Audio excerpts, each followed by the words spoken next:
Sounds good. All right. Welcome, everyone. This is we're covering some of the election results today, primary races. There's some weird rules right now. Some of the states, they're going to have mail-in ballots that aren't going to come in for a week. So some of the results we aren't going to know for certain until next week.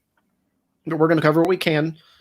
We've got important races in New York, Virginia, North Carolina has a congressional primary, the 11th district. Mark Meadows' seat. There's other races as well to pay attention to. So definitely stay tuned in. We're going to keep you updated on what's kind of going on, and should be a good result. Oh, hey, Armin. Yeah, that's not Miles. I'm going to go ahead and that's not Miles. Yep. Yeah, I know it's not Miles because he was in a different stream. That's a different guy. We're trying to remove him. But yeah, so results should be starting to trickle in. The polls have closed in Kentucky. We got some early results coming out of Kentucky, and then the polls should be closed. So we've got some of those, and the New York results should be coming in at some point. North Carolina polls, I believe, close at 7:30. So a little bit of time for that. We'll have some other guests coming on as well during the program to kind of help go over some of the stuff. But I guess we should probably explain some of the big races tonight. I can kind of start with the 11th, and then you can kind of go into New York because you live there, so you know quite a bit about it. So North Carolina's 11th congressional district is it was redrawn again for the second time this decade after the original redrawing, and then they redrew in the middle of the decade. Now they have a new congressional map that was drawn after a gerrymandering lawsuit. So it's still a solidly Republican seat. It's not a seat that Republicans should have a problem winning, especially not with the Democratic candidate. Is Mo Davis. I know some progressives are excited for him. He's not a good candidate. He's very liberal. He spends most of his time on Twitter talking about how Trump has blocked him, and that's unconstitutional. So this isn't really a high-quality recruit here. And it wouldn't really matter anyway, given the general lean of the district at this point. So the two candidates are Linda Bennett, who is a businesswoman. She's the chosen successor that Mark Meadows had.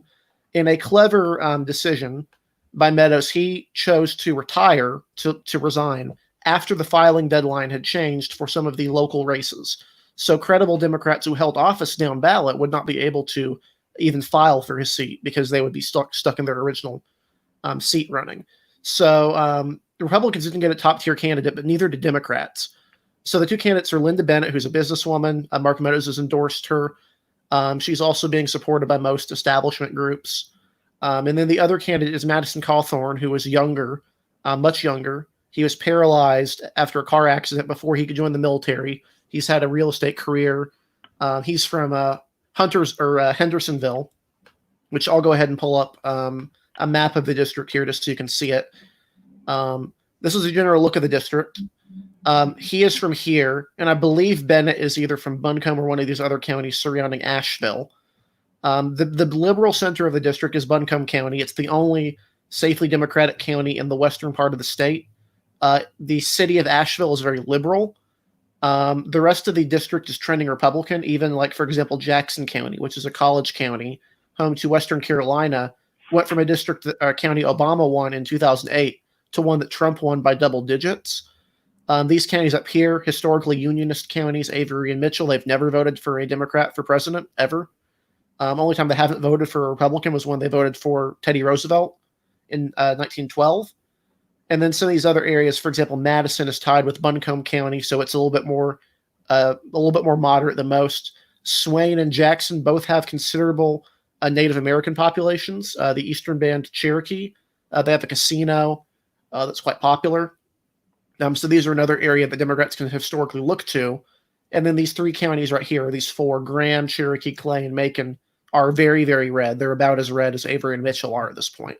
So not a seat Democrats are looking to contest, but will be interesting to see if Republicans go with the chosen successor to Mark Meadows and Linda Bennett, or a younger, more populist candidate that kind of has been from Hendersonville, which is a little bit outside of Asheville. So that's one we're going to be keeping an eye on throughout the night as results start to trickle in. Right. And with this district in the past, as you've said that you don't feel like a Democrat who could win this, as like, say, Heath Schuler, who held the district from 2007 to 2013, could even survive a Democratic primary in this district at this point, since you could accurately call Asheville Berkeley of the Blue Ridge. Yeah, correct. It's I think a similar problem to what Democrats would have if you were to draw a safely Democratic district in Utah, right, which is about a district that goes from Romney to Clinton. There's still a risk Democrats would lose that district because Salt Lake, which dominates it, would nominate a very liberal candidate, even though the rest of the district isn't that liberal. What I feel is that Asheville, which dominates the area, it has a very large amount of the population, and especially a Democratic primary vote. They could nominate a candidate like Mo Davis, who is not only not very credible, he's also extremely liberal. So even if Heath Schuler were to run, he might not even clear the primary because he's pro-life, pro-gun, doesn't support free trade. A very old school sort of Democrat for that area, but definitely not what someone who's the sort of typical Asheville college student or hipster, or someone who goes to the craft brewery every weekend. That's not the type of voter that's going to go for Heath Schuler, and that's the type of voter that dominates in Asheville. So again, even though this district would have voted very relatively narrowly for McCrory, I believe it's mid to high single digits for McCrory, even when it was going for Trump by double digits, it's very hard for a Democrat to win it at this point just because of that challenge of finding a candidate who is acceptable enough to the Democratic primary base and also to the majority of voters in the district who are rock-ribbed Republicans at this point. Democrats have a much better chance at any of the districts that reach into urban areas. So the 8th, the 9th, to some extent the 13th, all of those would be theoretically better targets than the 11th district. I know there's been some residual heartache for Heath Schuler being drawn out, but that era is just long gone. He's not the type of candidate who would win that seat at this point. Right, and just for our viewers who aren't entirely familiar with the districts, or just mentioned North Carolina 8 includes Fayetteville, Cabarrus County, if I pronounced that wrong, just correct me. Yeah, Cabarrus County. Yep. Cabarrus County, which is a rapidly growing suburban Charlotte County, and then some more rural areas. And we currently have that at Likely R, right? Yeah, they have a credible candidate. It's a district that went for Trump by mid-single digits, if I recall, or 8 to 9%. The reason I'll pull a map up again so we can kind of see what I'm talking about here. So the 8th and the 9th district, these primaries are not tonight. These have already been decided. Cabarrus County, it's anchored by 2 counties. So Cabarrus has Concord, one of the larger cities in the state, very rapidly growing. Still pretty Republican, but it has some Democratic strength in Concord. And then Cumberland, which is the home of Fayetteville, majority, minority community, has Fort Bragg, but on the whole, it's a very liberal Democratic area, which is where Democrats will be trying to draw the strength out of. It's a much better place to go to, though, because the primary voters are primarily African-American. So they're more moderate. They're not going to nominate a firebrand progressive. They're going to nominate, for example, a former civil rights judge, which I believe is the one they have right now in that district. And then obviously the 9th. Yeah. Right. Patricia Timmons, if I remember correctly. Yeah. She's not a horrible candidate. She's credible. She could easily keep it within, mid to high single digits like Trump will likely carry the district with. Right. And then you also have a bit of Harnett, which is the Bobby Etheridge's old base. Mm-hmm. Name you probably haven't heard in a long time. Oh, yeah. It's also, I think it's where Elaine Marshall got her start, if I recall right, the Secretary of State. And then you got Lee, Moore. These areas Stanley is the Republican version. It's the Republican version of Union County in this district, except it's not nearly as populated. That's probably one to keep an eye on much more than the 11th. The other is, of course, the 9th, which I think Adam could explain, but I could explain it as well. The only reason we're talking about the 9th is that it has a big chunk of Mecklenburg County in it. Mecklenburg County is getting bluer, but then again, so is the eastern portion of the district. That's why I call it the Thanos district. Democrats make gains in the west, Republicans make gains in the east. Ultimately, it bounces out to like Republican plus 10, 11, 12. Really not much of a difference at the presidential level. But it is worth keeping an eye on this primary because obviously, if it's someone like Madison Cawthorn, if he proves to be a popular politician in that area, you're looking at someone who could theoretically run for statewide office, someone Republicans would want, right? Young, appealing backstory, not particularly tied to politics. I'm just not the sort of candidate that Republicans typically put out, right? Which is someone from suburban. For example, Tom Tillis is from suburban Charlotte. Pat McCrory was from Charlotte. He was the mayor of Charlotte. So that's a kind of a good thing for Republicans. Bennett would also obviously be a strong candidate there as well. But we don't have it rated because it's a safe Republican seat. But it is worth keeping an eye on just to see where the vote shifts are. As you know, we're the first contested primary in that district since Meadows won the seat back when Asheville was split in two and kind of eliminated any Democratic chances in that area. Right. And then are there any relevant and row office runoffs? North Carolina having 10 row office, 10 statewide offices. Yeah. Sorry. I don't believe there's anything important in the runoffs. There may be a couple. We call them the Council of State. We have 10 popularly elected statewide offices, which is absurd. We have a split executive. So North Carolina traditionally hates the executive branch. We hated the governor. For a long time, the governor had a 2-year term and couldn't veto anything until the 90s. It took Jim Hunt, who ran the state with an iron fist, to successfully give him a veto power. He's like, it took a guy it took him until his 4th term, I think, to be like, hey, you guys could maybe give me a veto, perhaps. And even then, it doesn't apply to congressional districts or state legislative lines. So, like, it's a pretty pathetic veto, all things considered. Oh yeah, I know you have a great love in your heart for Jim. Yeah. Many North Carolinians have fond memories of Jim Hunt. I have no memories of Jim Hunt because I was not around then, and I do not like him at a personal or political level. His daughter represents one of the Charlotte seats that flipped. I'm going to go ahead and check to see if there's any statewide runoffs.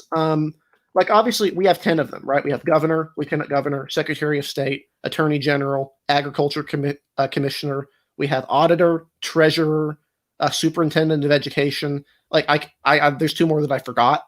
Like, do we need all these? No. Do we have elections for them? Yes. Then they actually have political authority over loans. Roy Cooper got in trouble because he didn't consult the Council of State when he did the shutdown, and the Council of State was not happy because the majority of them are Republicans, and they wanted to sign off on, whatever was going on. But easily the 11th is the most important one. There's a few races that are like local, state legislative level offices.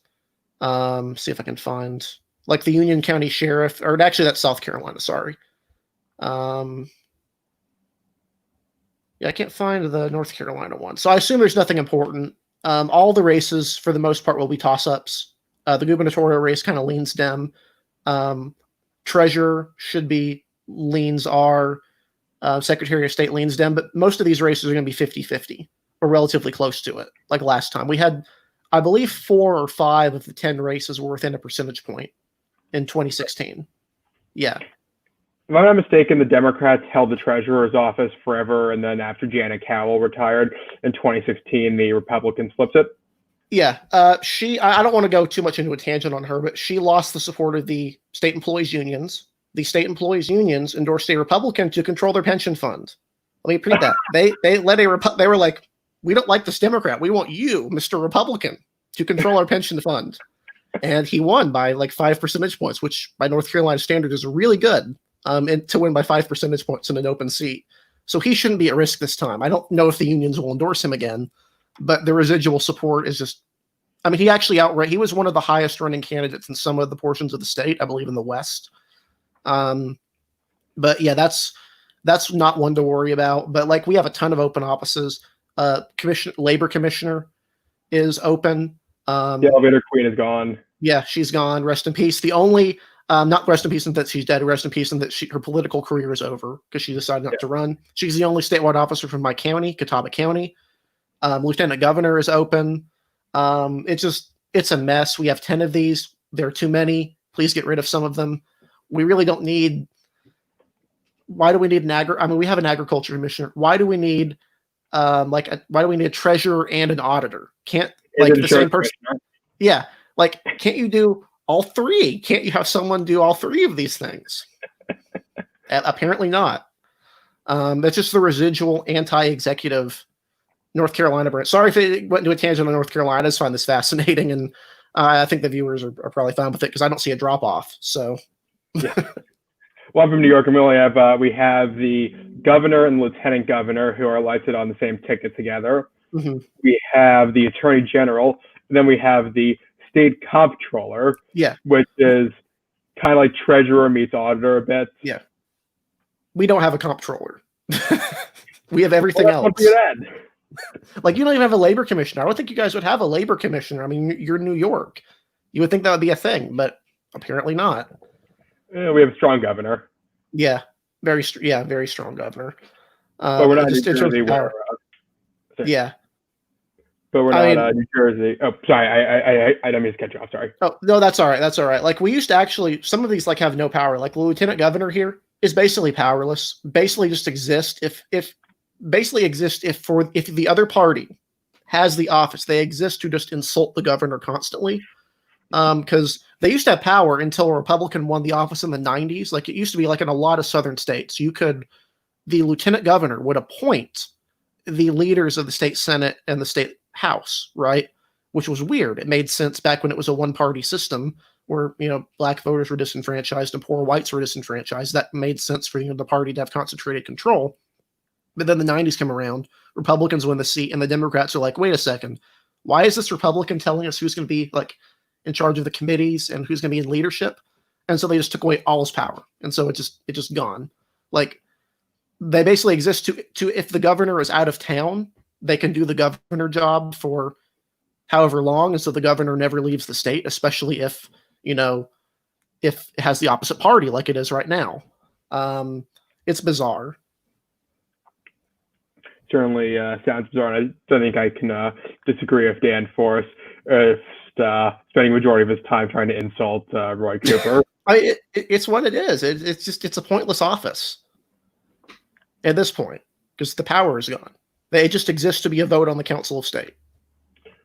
Well, they have a very valuable role, collecting a salary from the taxpayers, building their credentials for an eventual run for governor. Yeah. Plenty of valuable things to the to North Carolinians. Very, very important job, prestigious, which is why Republicans nominated just a completely random guy from Guilford County. He's a black conservative. He has a lot of guns. That was kind of his story. He's our nominee now. He's never had any experience in government before. And he could be a one heartbeat away from becoming the governor. So, terrific. Indeed. But at least he's not a literal criminal like the Republican nominee for auditor. You lost less than a point to Beth Wood, and that's who you put up now. Yeah, I'm voting for Beth Wood. This is definitely a situation to vote for the Democrat over the literal crook.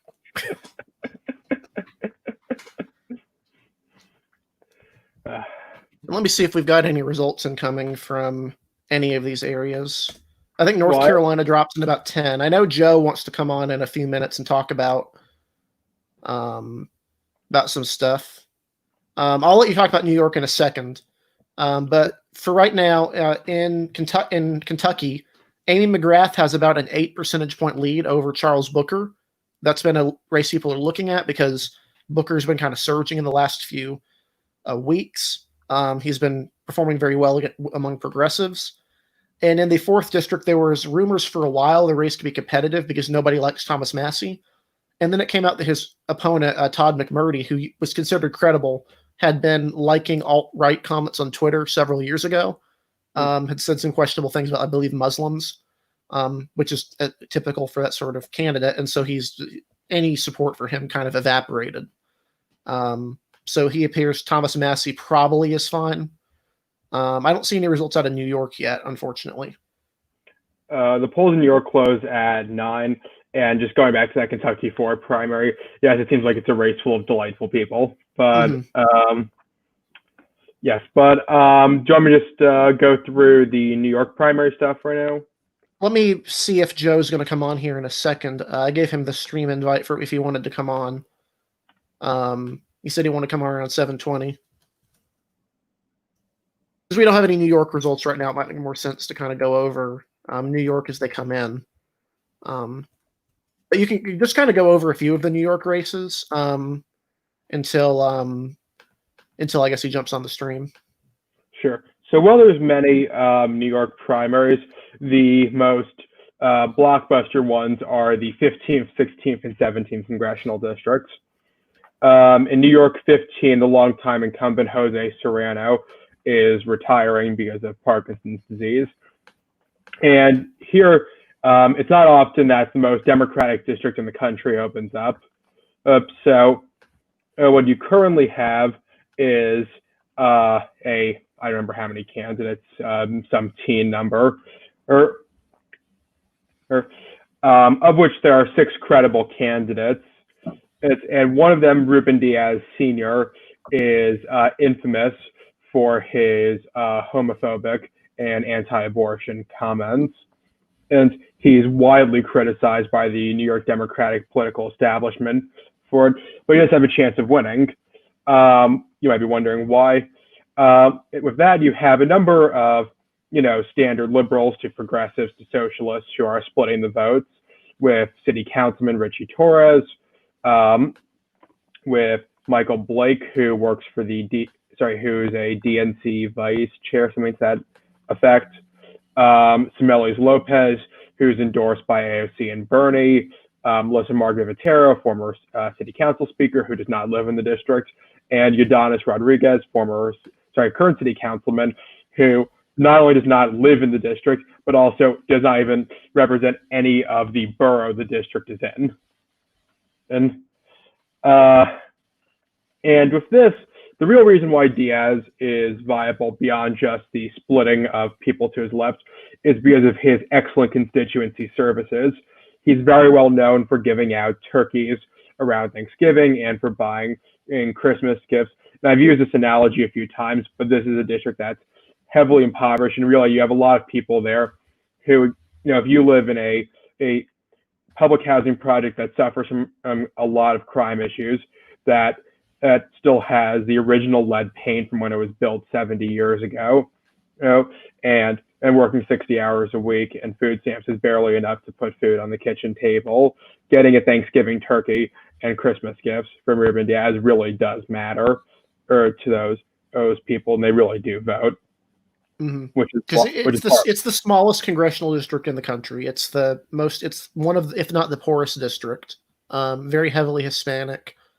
Yeah, I mean, it's not like, and constituent services do matter in New York. It used to be like, it's kind of an old school thing, but Senator Al D'Amato was known as Senator Pothole because of his really, really like laser level focus on constituent services.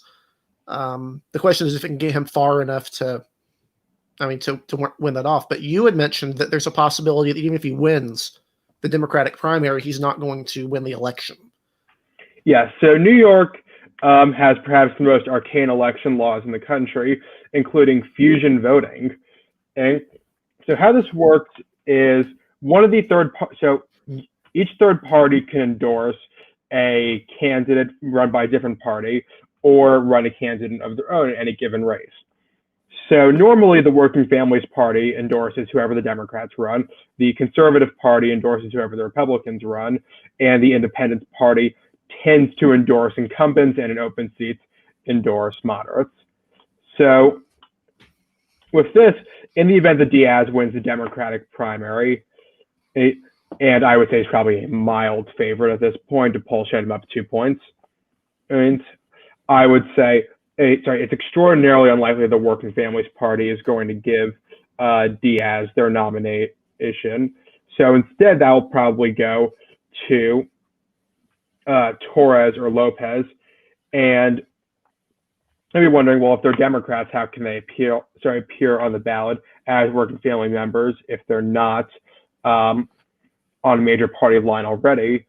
And that's because New York has another thing called the Wilson Pacula, which is named after the sponsors who passed it in the 1940s, which essentially says that parties can grant certificates to members of any other party to let them appear on their ballot line if they want, and as long as the party leadership agrees to it.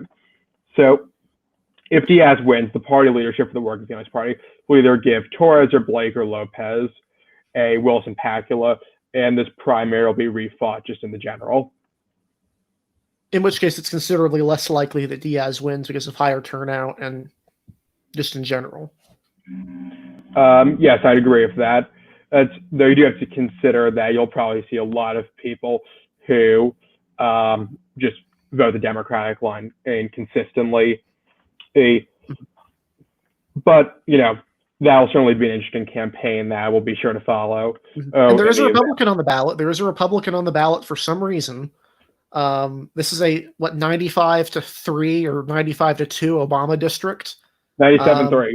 Yeah, so there's a Republican running who could, that crucial 3% could actually matter in November. That one, angry Yankees fan, that could actually it could actually matter. A Yankee team is in this district. Yeah. Obviously, the Republicans would probably like Diaz to win because he'd be with them on like half of things as opposed to being with them on none of things. But I mean, it's not even really a winner for Republicans because he's not good. He's not liked. I mean, he's just kind of too toxic for even Republicans to kind of embrace, even if it is their best chance at having someone who's not, someone who's, I think their last representative was known, not before this one, but one of the two was known for praising, I think, Hugo Chavez after he died. Like, this is like fairly liberal, obviously. Not someone you're going to agree with on too many issues, but there are other races in New York as well. Right. So the 16th is probably the primary that's gotten the most attention, and that's between longtime incumbent Elliot Engel and progressive primary challenger Jamal Bowman. So in this district, Engel first won in 1988. He actually won via primary challenge himself. He was going to primary challenge Mario Biaggi, who was a conservative Democratic congressman, one of the most decorated NYPD officers in the department's history, a very conservative Democrat, consistently won the Republican Party line, consistently won the Conservative Party line. And Biaggi's corruption finally caught up with him because about a week after the filing deadline closed in 1988, he finally got busted for, I think it was accepting a free vacation for services or something like that.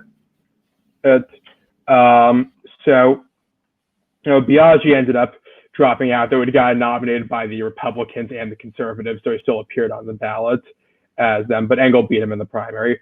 And then since then, the district has gotten considerably more minority heavy, and Engel's faced primary challengers from, has faced several non-white primary challengers in the past, but he's consistently won with about 60% of the vote at a minimum.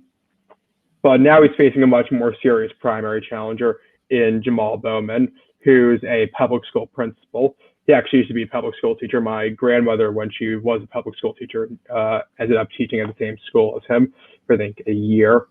And here the dynamic really is that in the Bronx, you have some Hispanic and some Black areas. They're predominantly very low income, with the exception of Riverdale, which is the area right on the Hudson River. That's much whiter, higher income. But most of the Bronx is minority heavy. And then the Westchester portion is much whiter, much higher income. You have, you have zip codes in the Bronx where the median income is $20-something thousand a year. In the same district, you have zip codes in Scarsdale where the median income is probably over $200,000 a year. So it's just a very polarized district in terms of all sorts of factors, in terms of where people of different races live, in terms of income, in terms of all sorts of things like that. So it's only going to be an interesting primary to watch, and I can very confidently say we won't know who won tonight. because of all the absentee ballots New York has been doing. And considering that New York traditionally issues very few absentee ballots, we probably won't know for some time because it's going to take them a while to count all of those. And then the New York 17th election, which Evan Hunt, who's actually a Elections Daily writer, wrote about, and you can find his article on elections-daily.com for those of you who are interested in reading it. The longtime Democratic incumbent Nita Lowey is retiring, and there's now a 5-way primary to replace Lowey. So you have, just going from left end of the spectrum to right, you have Mondaire Jones, who's a progressive running. He's a former Obama Justice Department official, and if he's elected, he would be the first Black, openly LGBTQ congressman. Then you have Evelyn Farkas, who's a former State Department official under Obama, I believe. And she's running in the, you could say liberal suburbanite lane, trying to appeal to, she's from Chappaqua. She's running in the people who liked Hillary Clinton a lot lane. I think she was the perfect candidate.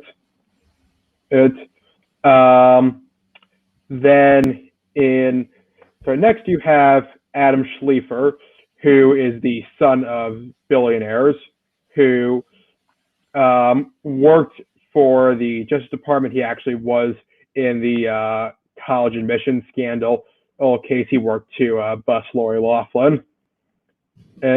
But he has mostly gotten name recognition in this race by blanketing the airwaves with an obscene number of advertisements.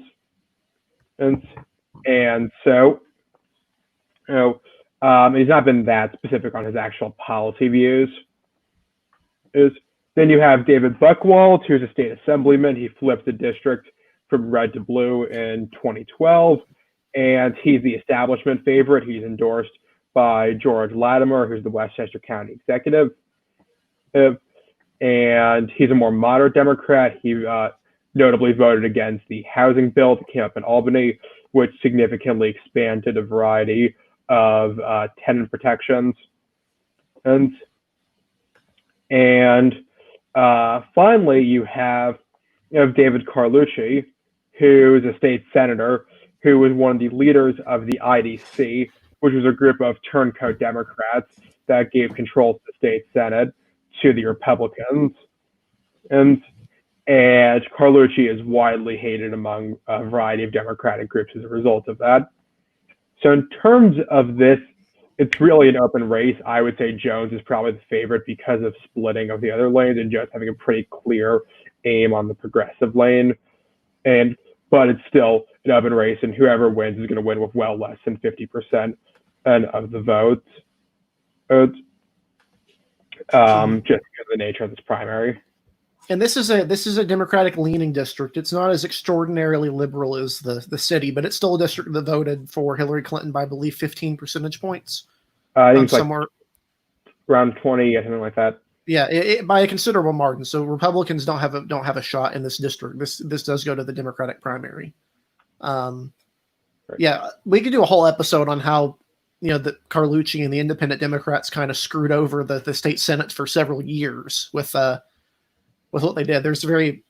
If you're a Democrat, there are very good reasons why you wouldn't want that guy to be in a position of influence in a congressional district. But we have Joe as well now. We're going to go back to New York after this. Joe Szymanski, who's excellent. He writes at Elections Daily. He is, I believe, covering Virginia. Some of the stuff going on there. Yes, that is correct, Eric.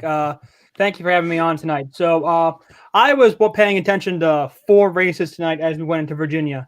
But competitive Republican primaries in the Senate race and Virginia's 2nd congressional district, and then Democratic primaries in Virginia's 5th district, and for my own personal fun, Virginia's 11th district.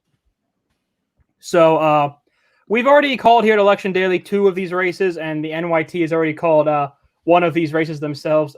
Daniel Gade, a former U.S. Army veteran who lost his leg in combat, he has won pretty handedly the Republican nomination to take on Mark Warner, a seat that many people consider safe, but Gade is by far and wide the best nominee that Republicans have got here. He's more on the moderate side, has some libertarianism among himself, especially among his social issues if you look at his website. But so he's not, he's not Corey Stewart, which is an improvement among anything that Republicans can say in a Senate race in Virginia compared to 2018.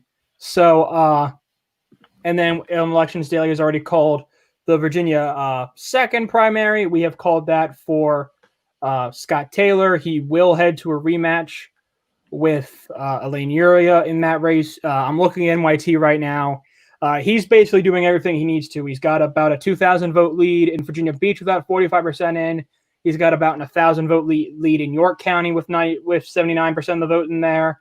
He's got about a 600 vote lead in Norfolk right now with about a 67% of the vote in there. So he's doing everything he needs to do right now.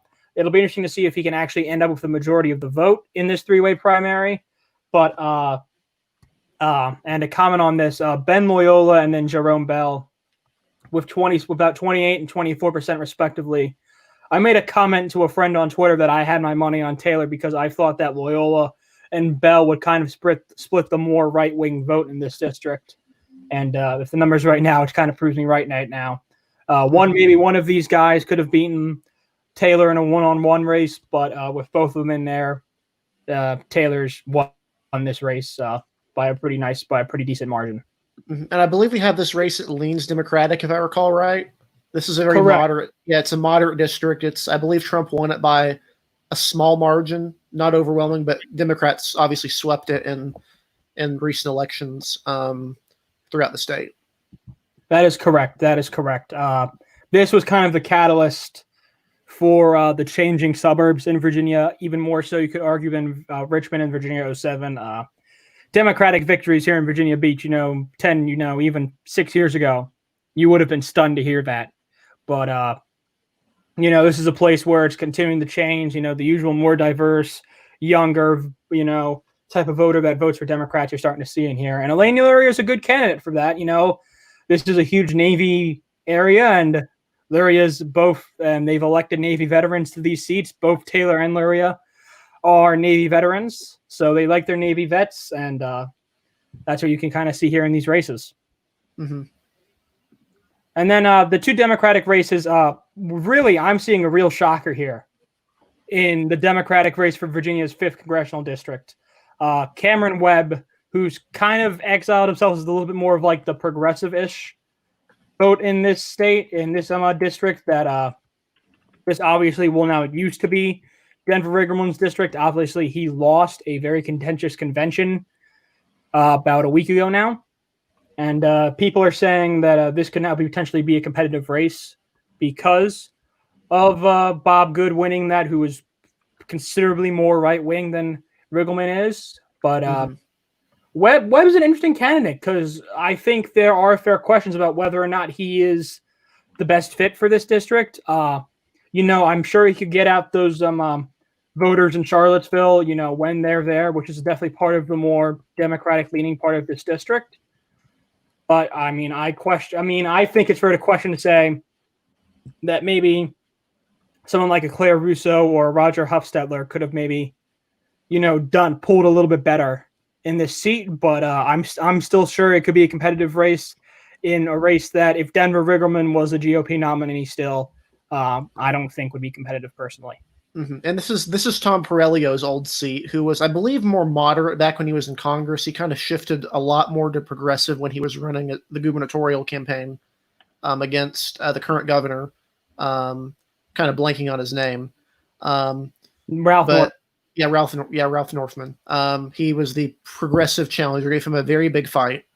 Obviously, Charlottesville provides a boost for Democrats in this district, but there's also so much red in this district. It's kind of even Corey Stewart won the district, if I recall right. So it takes a pretty bad Republican nominee The question is how bad of a nominee Bob Good is.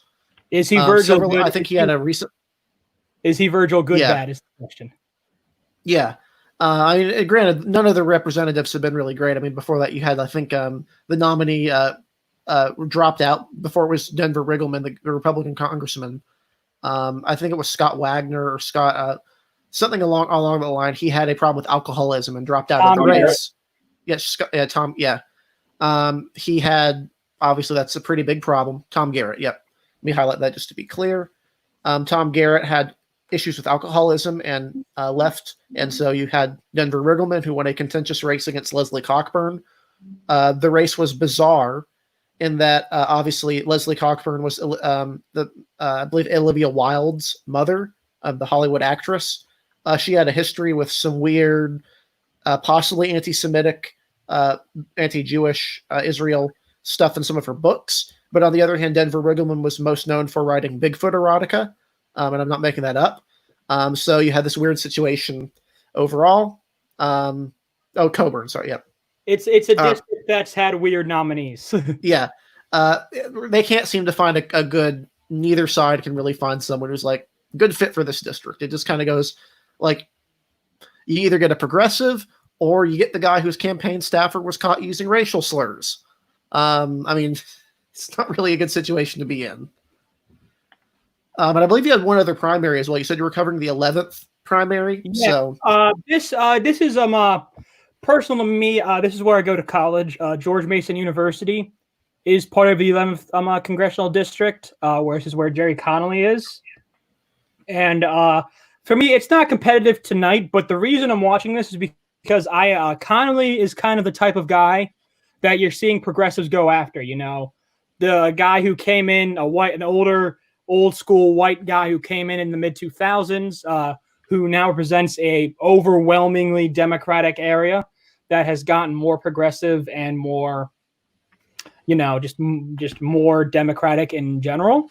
So what I'm watching this for tonight is not necessarily that Connolly loses, but I'm more watching tonight to see how close can his progressive challenger get and whether that could mean there could be a more competitive race here going into 2022 and whether Connolly could get a legitimate race there.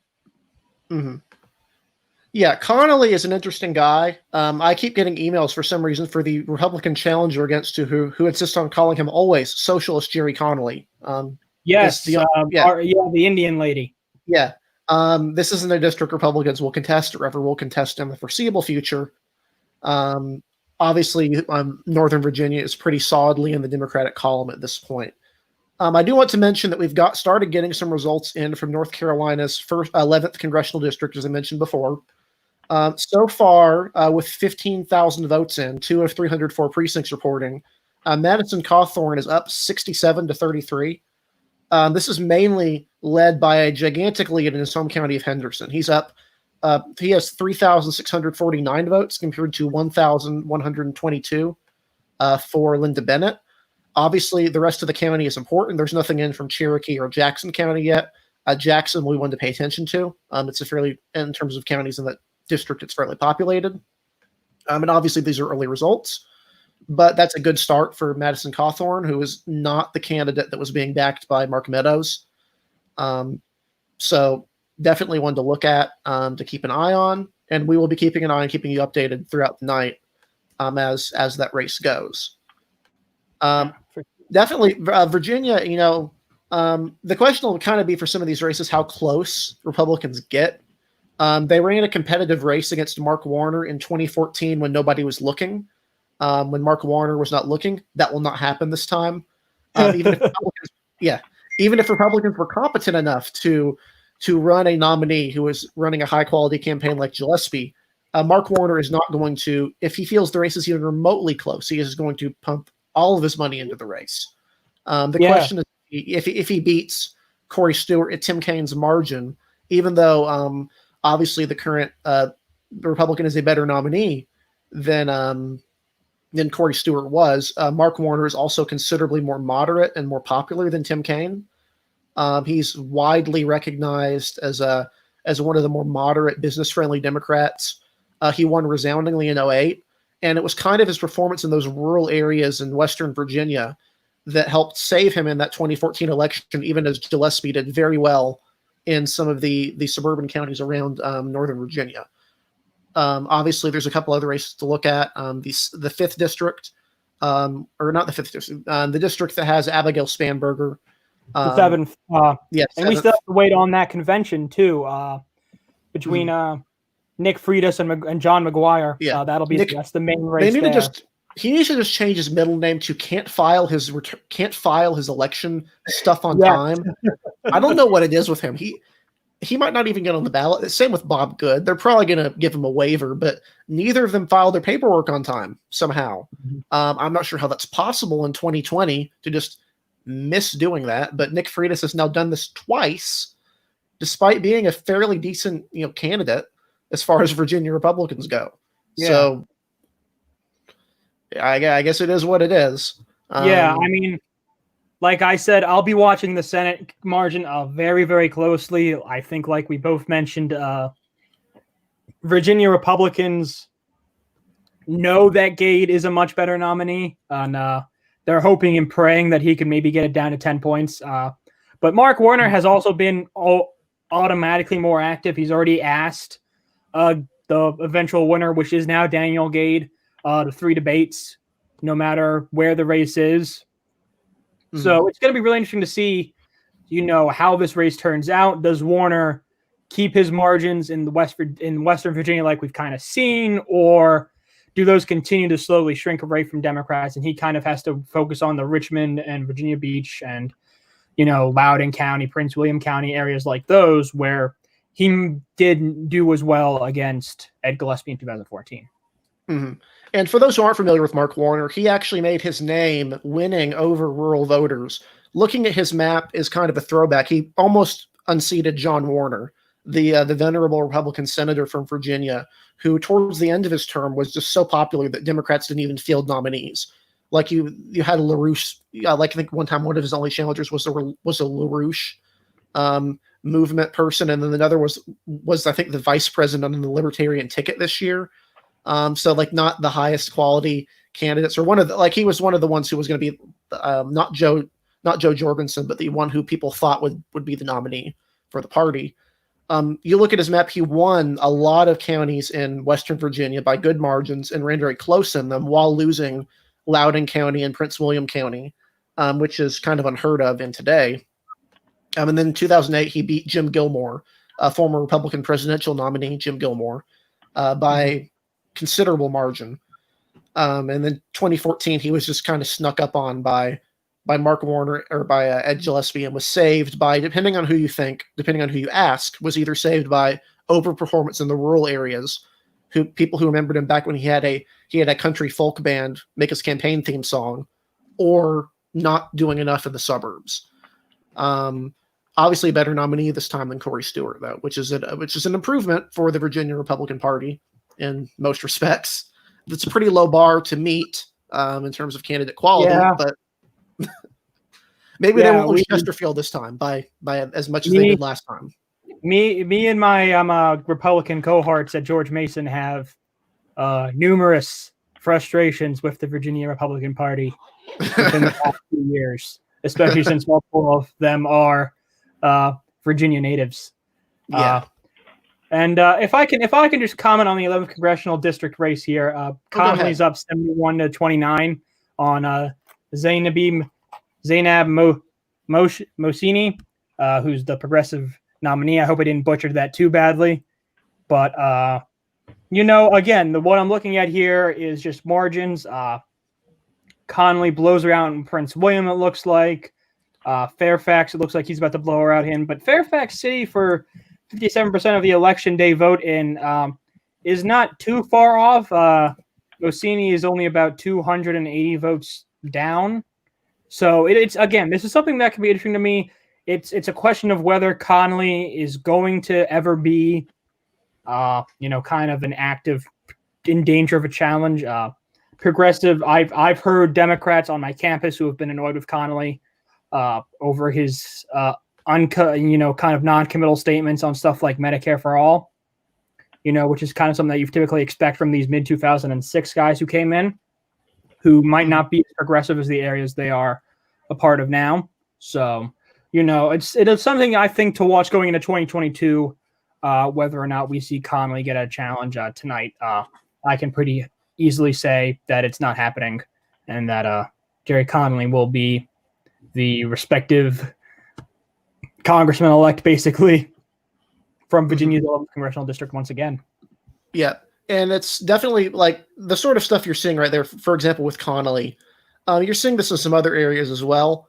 Obviously, the Virginia Democratic Party is kind of split in some of these urban, suburban areas in Northern Virginia. Between you have like the Lee Carters, who are actual legit socialists who just kind of got in because they're Democrats, and at this point, voters in Northern Virginia will vote for anyone with a D beside their name.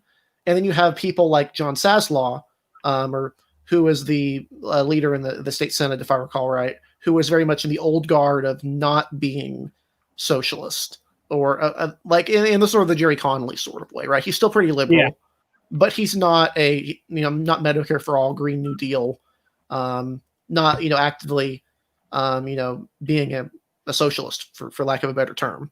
We definitely want to keep an eye on. We have more results that are coming in out of different areas, of course. No results out of New York yet, as far as I can tell. North Carolina results are still the same. No more numbers have come in out of that district yet. Although obviously we still have Madison Cawthorn being ahead by a considerable margin. Kentucky is going to be hard to say anything about tonight because there are so many absentee ballots, and it's going to take a while. Same problem with New York. But as of right now, Amy McGrath has a 10-point lead over Charles Booker. This is with 1,144 of 3,685 precincts in. So far, that's good, but also we don't know where these absentee ballots are coming from, what they're going to look like. And I don't believe Louisville is in yet, which Louisville is the area that Charles Booker is going to do the best in. If you look at it. And there's a lot of mail-in ballots that we're going to have to count here too. Mm-hmm. Yeah. Like in the presidential race, obviously Biden is winning by a considerable margin. Unlike last time, Bernie is not getting a considerable protest vote. He is at 11%. You are seeing some different areas apparently that are having votes go in.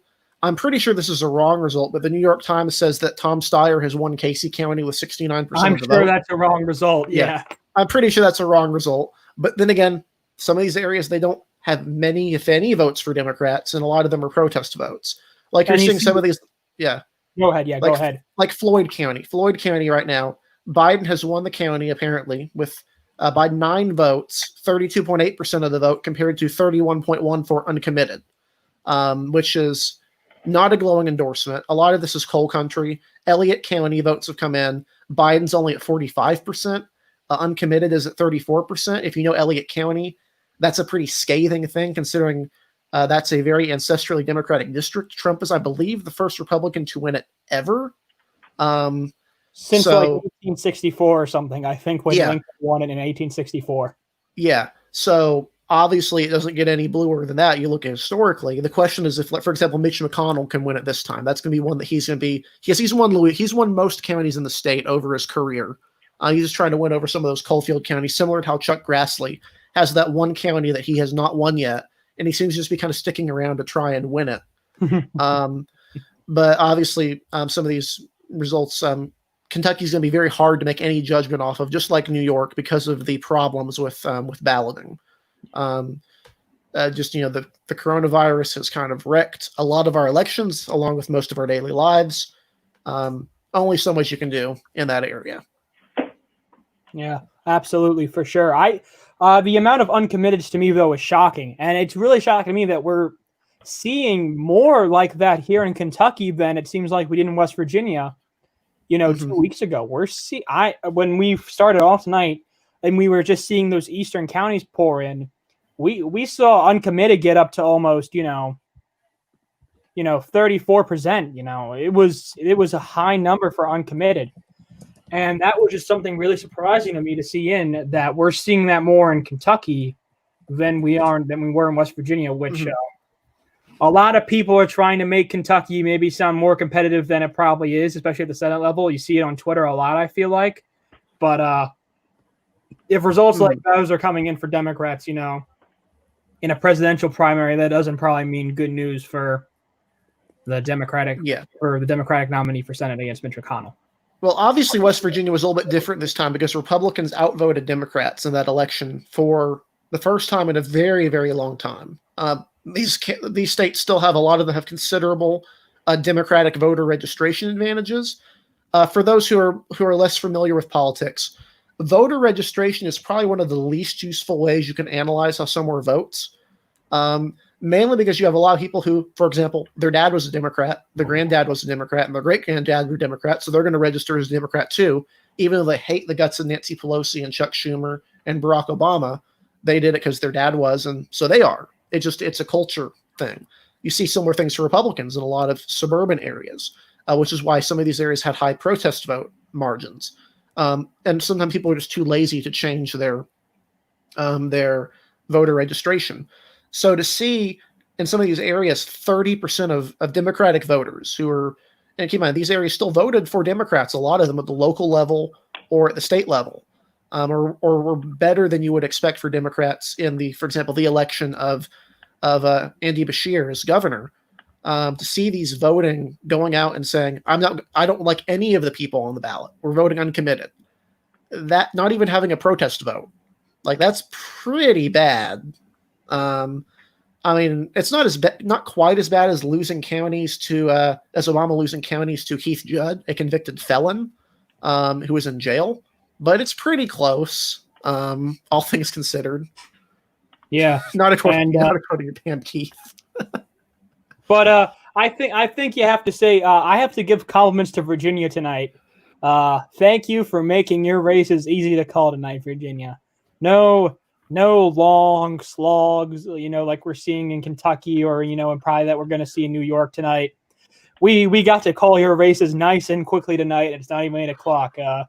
Only one that might mean anything, the first district Democratic primary between Qasim Rashid and Evangeline Williams is the only close one, but that's kind of the only Northern Virginia area district now that Republicans are pretty much expected to do well in.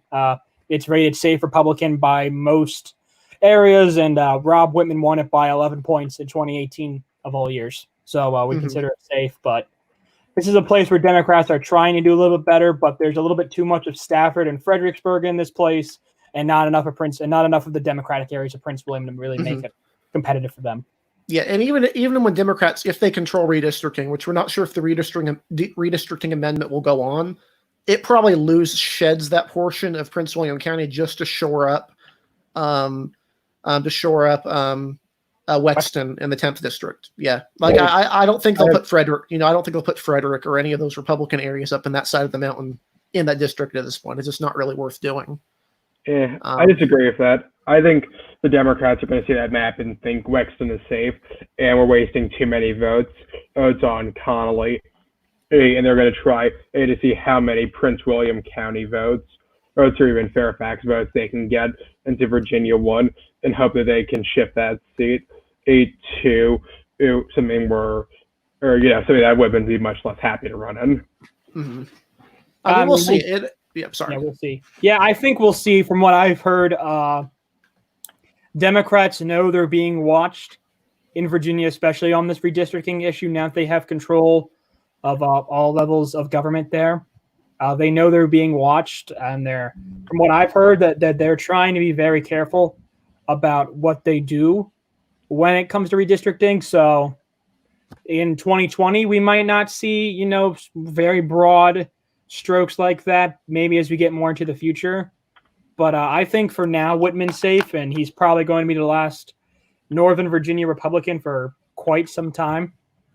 Mm-hmm. But, it's definitely a place where, as we get moving on, it's going to be really interesting to see where we all go from here.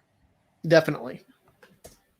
I'm going to go check to see if there's any updates out of New York yet. We're not expecting to get a ton out of New York, but it would be nice to get some sort of feel of on the ground balloting. I don't think they close until 9. They don't close until 9. Oh, you're right. 9. Yeah. Yep. So just going back to some of the races that are tonight, we have Kentucky, Mississippi, which has not been a competitive primaries, New York, North Carolina, and Virginia. And then just to go back to Kentucky, because we haven't looked at it for a while, Biden continues to take a solid majority of the vote. Bernie is falling short of the 15% threshold, as meaningless as it might be, but Uncommitted is getting 20% of the vote, which shows significant protest votes in Kentucky. In the Senate race, McGrath is currently leading 45 to 35, but none of Jefferson County, which is Booker's base, has reported yet, and we won't know anything until mail-in ballots start coming in. In the 4th district, if over half of the precincts in Massey, despite some speculation, is crushing McMurdy because of McMurdy's racist comments or Facebook posts. Republicans would very much have liked to get rid of Thomas Massey. I mean, the president, this is a guy who was so scared of his position that he was running ads in Florida trying to get Donald Trump to endorse him. He's obviously, I mean, his colleagues hate him because he pushed for having a voice vote or having a recorded vote for the coronavirus relief package bill, which required everyone or not everyone, a large number of congressmen to come back to D.C., possibly exposing themselves to the virus in the middle of the lockdown. And then, of course, he grandstanded afterwards about how this was the biggest disaster in American history and how they're going to be ashamed of this in the future.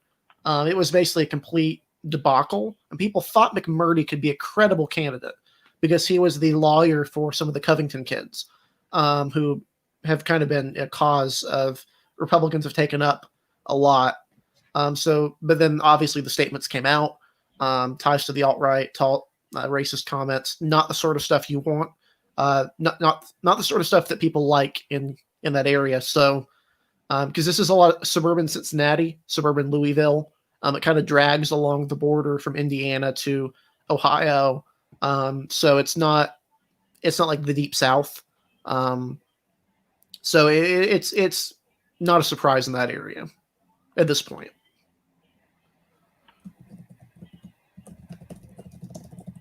Yeah, for sure. I mean, I remember I was very excited when I saw that this guy was running, and he had kind of those 24 hours of hype. Back in what was that mid-April, early April. He had some hype behind him. Yeah, I wrote an article about how he could potentially, be a threat to the nomination. Yeah, but clearly once those statements came out, kind of ended any of that, and so Massey survives for now, but he's definitely someone that the Republicans are going to try and be keeping an eye on in the next couple of years. And as on the Republican side, someone to watch, to be on that primary watch list, I think for sure. Yeah. And I kind of want to show since we got actually results, we got a good number of results from North Carolina 11. And would anyone mind if I showed some of what I can see on my end? Go ahead. Right, I'm not going to complain. Yeah. So North Carolina 11, I explained at the start of the broadcast kind of what the important county is for the Democratic side, which is Buncombe. On the Republican side, the most important county is Henderson. It's home to Hendersonville. It's the home county of Madison Cawthorn.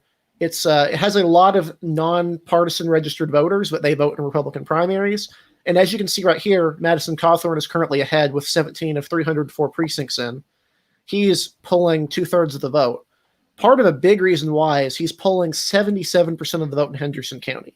And you can see how many votes that is. I mean, that's over almost 5,000 votes right now. I mean, it's his home county and it's important. But so if you're Linda Bennett, you're like, you got to make that vote up somewhere, right? Well, she's not making the vote up anywhere. In Macon County, she's losing 2-1. Buncombe, which is right ahead of Henderson, they're kind of linked economically. She's losing, by 2-1, 3-1. Haywood, she's narrowly behind. Haywood is right next to Buncombe County. McDowell, which is actually, it's kind of a bridge between the metropolitan area I'm in, which is Hickory, and the Asheville area. He's pulling 2-1. compared to her. Transylvania, similar story. Graham in the western part of the state, Graham County, Cherokee, she's up big. And then where's the other one? Avery and Mitchell, not a lot of votes out of them yet, but she's also losing. The only county she's winning in is Rutherford County. So there's Rutherford and Clay County. Rutherford is not going to be a big part of this race because the entire county is not in the congressional district. It's kind of split. And then Clay County is kind of like a smaller county that's right by. And she's tied in that. If you're Madison Cawthorn, who is definitely a figure a lot of Republicans like, he has a lot of appeal to young voters. I know I'm in a chat with a lot of conservatives, and most of them are very excited about the prospect of having someone who's younger in Congress. And there's a similar phenomenon in the Wisconsin 8 primary, where you had Tom Tiffany and Jason Church. With the exception of Church didn't really excite the conservative base. He's a little bit more liberal than Tiffany. And also he had endorsed Max Rose. He had donated to him in 2018, which kind of killed a lot of his credibility running as a Republican in that district. But Cawthorn is definitely an exciting candidate for Republicans. So if you're a Republican in that part of the state, that might be a good thing, as opposed to Linda Bennett, who's just kind of a relatively boring businesswoman. It's kind of a conflict between the Republicans who want more women in Congress and the Republicans who want more younger people in Congress. You had a choice. You can't choose both. Obviously, more votes will come in. We're not sure how many votes total will be in this runoff, given that runoffs can be pretty low turnout. And this is in the congressional district. It's not heavily populated compared to like some of the if anything, it's declined in population over the decade. So we don't know what the overall turnout will be. But if Linda Bennett wants to have a chance in the seat, she needs to turn things around fast. And hope that these are just very favorable precincts coming in, because otherwise, that's pretty not a good performance for him or for her. Sorry. And that's the only election of note that I have seen in North Carolina. We mentioned at the start of the broadcast. It doesn't seem there's any significant runoffs for statewide office. There's probably some local legislative races, but that's not typically within the purview of what we cover in these broadcasts. If you want that sort of stuff, you go to see analysis and look there. They have a pretty good overview of state legislative races, but that's not in our purview yet. So that's kind of just what we're focusing on right now. And obviously, Virginia's coming in very quickly, which is very good for Virginia. So Gade is ahead in every county in Virginia right now, which is a good sign for Republican unity behind that nominee. Mm-hmm. Yeah, Gade, once Scott Taylor dropped out to obviously to run again in Virginia 02, Gade was kind of given the push and the shove and to kind of say, this is our guy. Again, he's a guy who has he's got a good backstory, and he's a guy who he's gonna do, hopefully maybe be the start of a change in how Virginia Republicans select nominees. Maybe, I'm hoping, but we'll see how he does and how that all goes, and whether or not this will actually mean anything. Yeah, because obviously the Virginia Republican Party has the same sort of problems a lot of other Republican-leaning states that have seen shifts to the right have taken, which is that as they've lost kind of that moderate bulwark in the Northern Virginia area, the Charlottesville suburbs, you have the very Republican rural areas that have more influence, and all of a sudden you have more nominees that aren't the highest quality. We're seeing that in Arizona right now, where all 4 Republicans in Congress are members of the House Freedom Caucus, and the leader of their party is a lunatic, to put it bluntly. I can't remember her name. I don't care to remember her name. She's blocked me on Twitter. She's not the best. You saw this in California when the California Republicans started declining in popularity. You saw eventually Richard Riordan, the popular governor or the popular mayor of Los Angeles, ran for governor and probably would have beaten Gray Davis if he had run in 2002, but was defeated in the primary by a conservative who went on to lose to Gray Davis in the general election. The question is if Virginia can buck that trend. Obviously, there's not a whole lot of bright spots for the Virginia Republican Party at the moment. There's the possibility they could reclaim either house of the legislature, but it's slim. So, I mean, at this point, it's a small victory, but it's a step in the right direction in terms of candidate quality. Mm-hmm. Absolutely, for sure, absolutely. Yeah, I mean, it's a bar that with like if you have a video game series that's like cratered, like the common refrain is like, yeah, it's not great, but it's a step in the right direction. That's what this is. It's like you could get better, you could get someone better. Jill Vogel would probably have been a pretty quality recruit. She did the best out of the statewide nominees in 2017, but when the bar is not Corey Stewart, you kind of got to take what you're given. Yeah, I mean, Gade will hopefully, I'm hoping to keep it close between like 8 to 10%. If he can do that against Warner in a presidential year, I'll be generally happy, especially if he kind of digs into how Warner's usually been able to do in the western part of the state, like we've mentioned. If he can do that and kind of maybe not get blown out in Northern Virginia and then Richmond and Norfolk areas, long as he doesn't really get blown out there and maybe does better than what most people have done against Warner in those Western Virginia areas, he can probably get it down to that 8-10% margin, and I certainly won't be displeased when it comes down to that. Does he have any future in the state party if he does that sort of thing? Where is he from? Gade, I actually don't know that. Let me check. But because if he's from, for example, 5, 7, or 2, those general areas, he could be a potential nominee if he were to keep this thing close. Yeah. Virginia's still a high floor state for Republicans. It's not a state where a Democrat's going to win. Even Corey Stewart managed to pull 42%. It's the same sort of thing Colorado has. The floor is pretty high. The problem is the ceiling's pretty low for Republicans. It's not that it's super elastic. Yeah, bad news. He lives in Fairfax County. Oh, so he basically dead on arrival. Yeah. Oof. But he lives in Mount Vernon, Virginia. So maybe he could move to the 1st district if at some point. Yeah, we'll see what he does. From what I've heard, Virginia Republicans, definitely those who want to try and build up the party more, see him as someone they want to incorporate more in the races. So he's someone that we could see move to a place like the 1st or, like the 7th or even the 5th with how it's drawn right now. Someone who can move into one of those areas and try and, make some noise there and be a good candidate for the Republicans there and get his name up. Yep, definitely. And I know we've kind of, Adam, hold on a little bit here. We've kind of gone over this stuff, but I believe there are some other competitive races in New York, or at least competitive primaries to some degree. If you wanted to go over kind of the rest of those to kind of get back on track in that area. Sure. And let me pull up the map here so we have the guide for viewers to kind of get an eye on where these districts are. And obviously a lot of these districts will change in 2022. New York is projected to lose either 1 or 2 congressional districts, which would obviously have dramatic implications into where things go. Also, if New York Democrats manage to win a supermajority in the state Senate, they have complete control of the redistricting process despite the existence of an independent commission. But it's quite possible that they win the state Senate and thus have the ability to chop up upstate and downstate New York however they please. Right.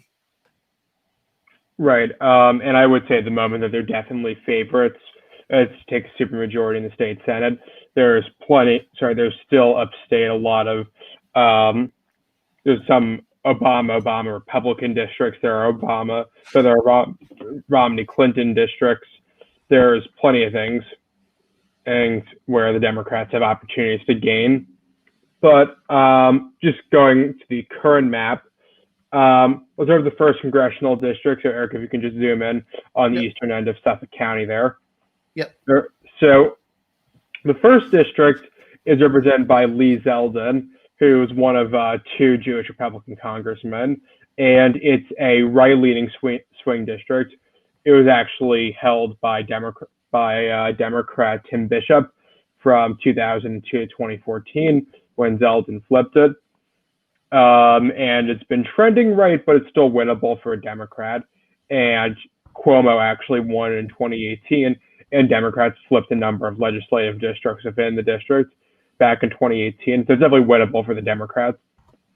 So last time they ran Perry Gershon, who, well, he did have a good amount of money in an expensive media market, was just a weak candidate because he he was someone who lived in the city who owned a house out in the Hamptons, and simply put, that was just a total non-starter in this district, where, where there's a bit of, among some people there, a bit of resentment of people who live in the city, but just generally the idea that he was an outsider and didn't fit in on Long Island. So Gershon is actually running again, but this time it's a much more contested primary. And the top Democrat looks to be Nancy Goroff, who's the chair of the chemistry department at Stony Brook University, which is in the district. And she'd be a much stronger nominee than Gershon was last time, because she had a lot more ties to the district. Stony Brook is very well reputed in the area, and she just has the base of, everyone knows someone who sent their kids to Stony Brook or something like that. And just that kind of local tie really does matter here in this area. And I definitely think Zeldin is favored, but it's a competitive district. But of course, Goroff might lose the primary to Gershon or Bridget Fleming, who's another Democrat running. And so it's only a primary to watch, and it's a general election to watch. For the New York's 2nd Congressional District, this has been in Peter King's district forever. Peter King is, I would not say a moderate Republican, but a Republican who has staked out some moderate positions that are popular with the Long Island suburbanites. It's in his district. The South Shore of Long Island is much more working class than the North Shore, but it is still a very high income area compared to most of the country. With this, I believe on the Republican side, the favorite is Andrew Garbarino, who I want to say is a state assemblyman. And on the Democratic side, the favorite is Jackie Gordon. And I personally am not too familiar with Gordon's background, but this is definitely expected to be a competitive election going into 2020, and one that will be following closely at Elections Daily. So then beyond that, there's a variety of primary challengers that have no shot in heck. So just to go through those quickly to, give them some degree of appreciation. Melanie DiRigio is primary challenging Tom Suozzi in the 3rd district. She's not going anywhere. Shaniyat Chowdhury is primary challenging Gregory Meeks in the 5th Congressional District. He's not going anywhere. Mel Gagarin is primary challenging Grace Meng in the 6th District. He's not going anywhere. Paperboy Prince is primary challenging. Yes, you heard correct. That's Paperboy Prince is primary challenging. Nydia Velazquez in the 7th District. She's not going anywhere. But then that brings us to the 9th District, which actually has a competitive primary. So in this district, the 9th District, you actually see a 2018 primary being refought, in that in 2018, Adam Bunkadeko, who is a more progressive challenger, also well-educated, went to Haverford for college, challenged Yvette Clarke, who's the generic longtime Democratic incumbent. He lost by about 12 points, I want to say, which was a shockingly close margin, so now he's back. And this is another urban primary. But you have one fact to remember, which is there's 2 additional candidates this time, which are Chaim Deutsch, who's a city councilman from the Orthodox Jewish part of the district. And this matters because Yvette Clarke cleaned up last time with the Orthodox Jewish vote in the district, and Chaim Deutsch is going to really cut into those margins, and which certainly spells trouble for her. But it's also worth noting that there's a socialist DSA candidate running in this district, which is going to cut into Bunkadeko's margin from the left. Bunkadeko notably was endorsed by the New York Times, but this is the kind of district where that's probably not the most important endorsement. But it will certainly be interesting to watch. And Clark has probably been given more of a run for her money in this district than she has in any previous cycle. since she won the seat after Major Owens retired. And then continuing, New York's 10th district, Jerry Nadler is being primary challenged by Lindsey Boylan and Jonathan Herzog. Boylan is a DSA member, I believe, and they're both trying to primary challenge Jerry Nadler from the left. Funny enough, Boylan actually worked on Wall Street about 5 years ago, so the credibility of a former Wall Street employee trying to primary challenge Jerry Nadler, who got a start in politics as an activist in the 1960s, is certainly isn't exactly the most compelling thing in the world. But she's running, and her most notable impact has probably been going on public fits on Twitter when she lost the endorsement of Elizabeth Warren and then AOC. So with that, Nadler's the very strong favorite. In the 12th district, there's Carolyn Maloney is the longtime incumbent. She actually just won the House Oversight Chairmanship after Elijah Cummings passed. And this is a district that's, as New York has lost congressional districts in the 12th, it's become increasingly minority heavy as it's gained part of Brooklyn and Queens.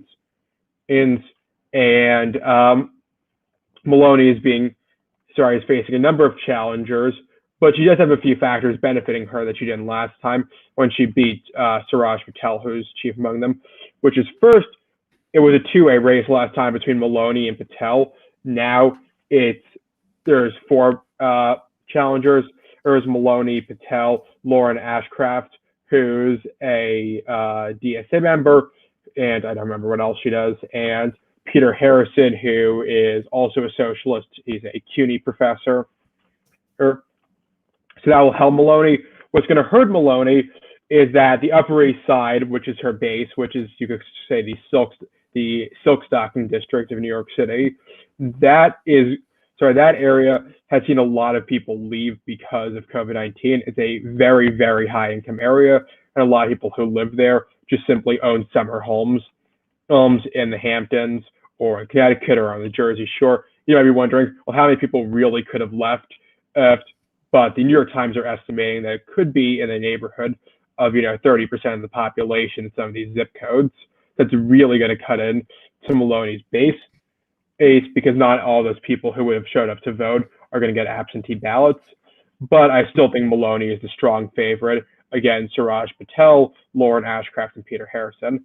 Also, Patel, who's the strongest candidate of those bunch, continues to face scrutiny for a campaign tactic he did in 2018, which was advertising his campaign on Tinder by forming a profile for it, which led to Maloney running and one of the more bizarre mailers I've seen saying Suraj Patel catfishes people. We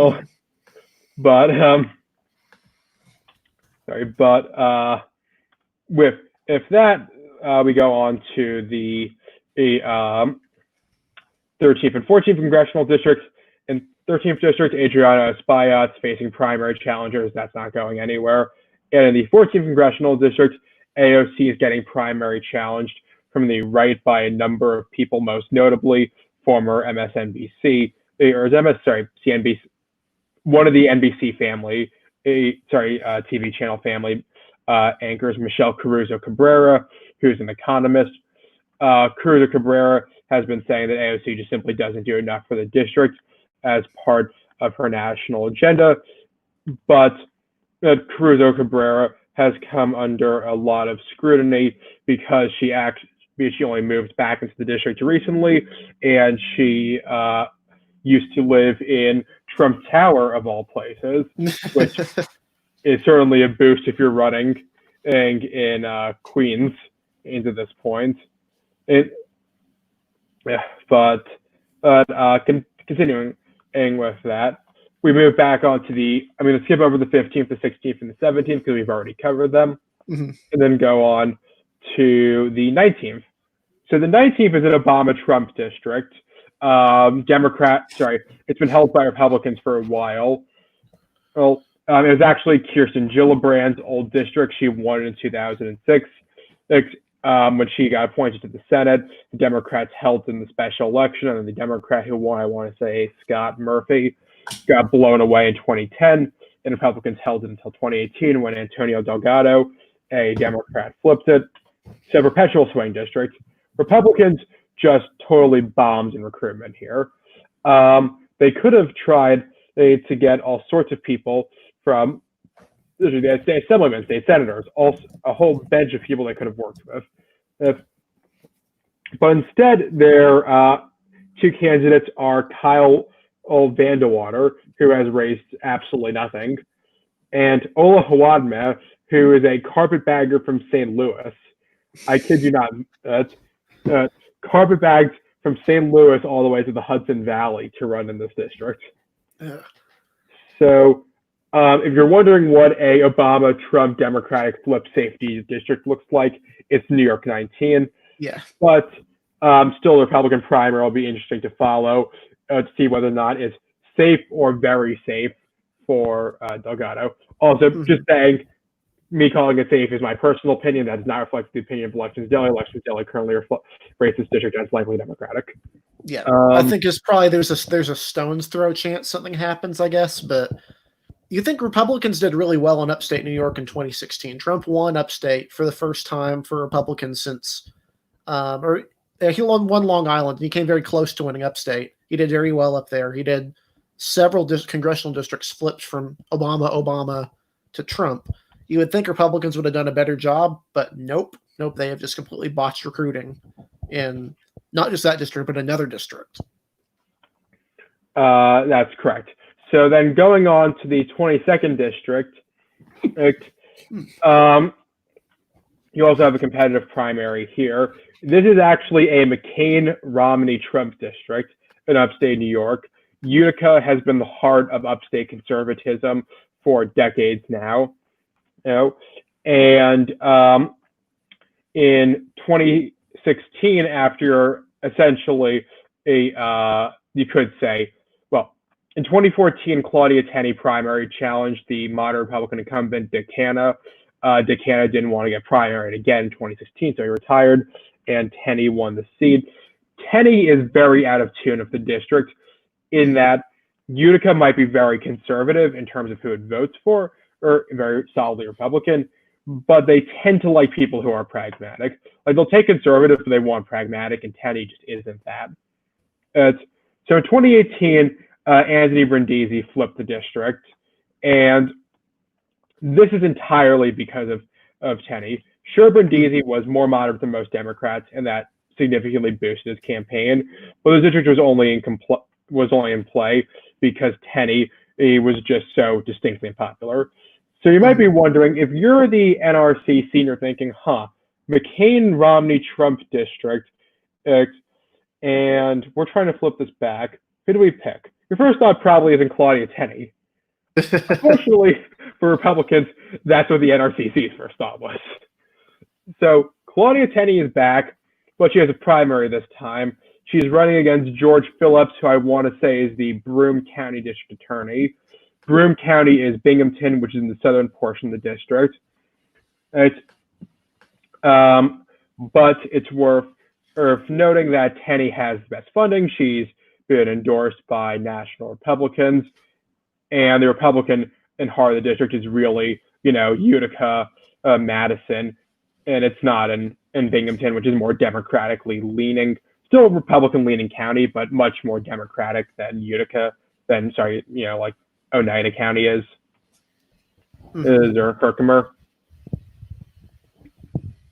So and I believe I think that should be the rest of the competitive primaries, right? Except for the 26th, that's a Democratic primary. The 26th doesn't have a Democratic primary. I've heard there's something in the 25th, but I personally am not familiar with it. And on the 27th, there's actually right, yeah, 27th. 27th actually has a special election today, I want to say. Yep, it does. It's Nate McMurray versus a Republican. Yes. Nate McMurray kind of almost pulled off an upset in 2018, but I think we can all agree he's considerably dropped in stock since then for a number of reasons. Right. So Nate McMurray was always never the kind of Democrat that could really win in this district. It's the most conservative district in New York, and well contains in areas like Niagara County, which are more swingy, and then some of the more suburban parts of Erie County, which are more swingy. It also has Wyoming County, which is the most Republican county in the state of New York. Wyoming County, for those of you who want some context on it, is the home of the Attica Correctional Facility, to know about the area. And then the rest of the district is just very conservative. And so with that, it's Chris Jacobs, who's a state senator, is the favorite, though there are some Republicans who do not want Chris Jacobs to run because that opens up his Clinton one state Senate seat, which is probably going to flip. And additionally, you also have the primary for that district, which for the in New York State, special election primaries aren't a thing. The party just simply picks the nominee. But for general elections, Jacobs is getting primary challenged by Beth Parlato and Stephen Michael Jalou Jr. I can't pronounce that last name. I apologize if I butchered that. But certainly a lot to follow in New York here going into all of this. Yeah, and Nate McMurray is kind of like the the challenger to Steve King in Iowa's 4th congressional, on that the race wouldn't be competitive unless the candidate had serious issues, and also the Democrat is very, very progressive. Nate McMurray has his Twitter account has not been necessarily the most positive asset for his campaign.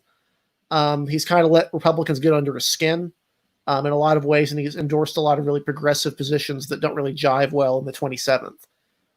It's not a seat Democrats can't win. I believe the current lieutenant governor of New York used to represent the 27th, right? That's correct. Yeah. So Kathy Hochul actually flipped the predecessor of the 27th back in 2011, and after the incumbent Republican resigned as a result of a sex scandal, I believe, and then lost to Collins in 2013 narrowly, as Romney carried the district solidly. And then Hochul was picked to be Cuomo's LG in 14. But actually, Democrats went on an incredible hot streak from 2007 to 2013. They won 28 of 29 districts in the state at one point. They wiped out everyone except Steve King, basically. Indeed, except for Peter King, yes. Yeah, Peter King. Sorry, I get the Kings confused. Although, see, unlike Steve King, Peter King was the one who supported the IRA. That's the difference between the two. Well, Peter King has a mix of policy positions. On one day he's supporting the IRA, on the other day he's calling Steve Bannon a disheveled drunk on CNN.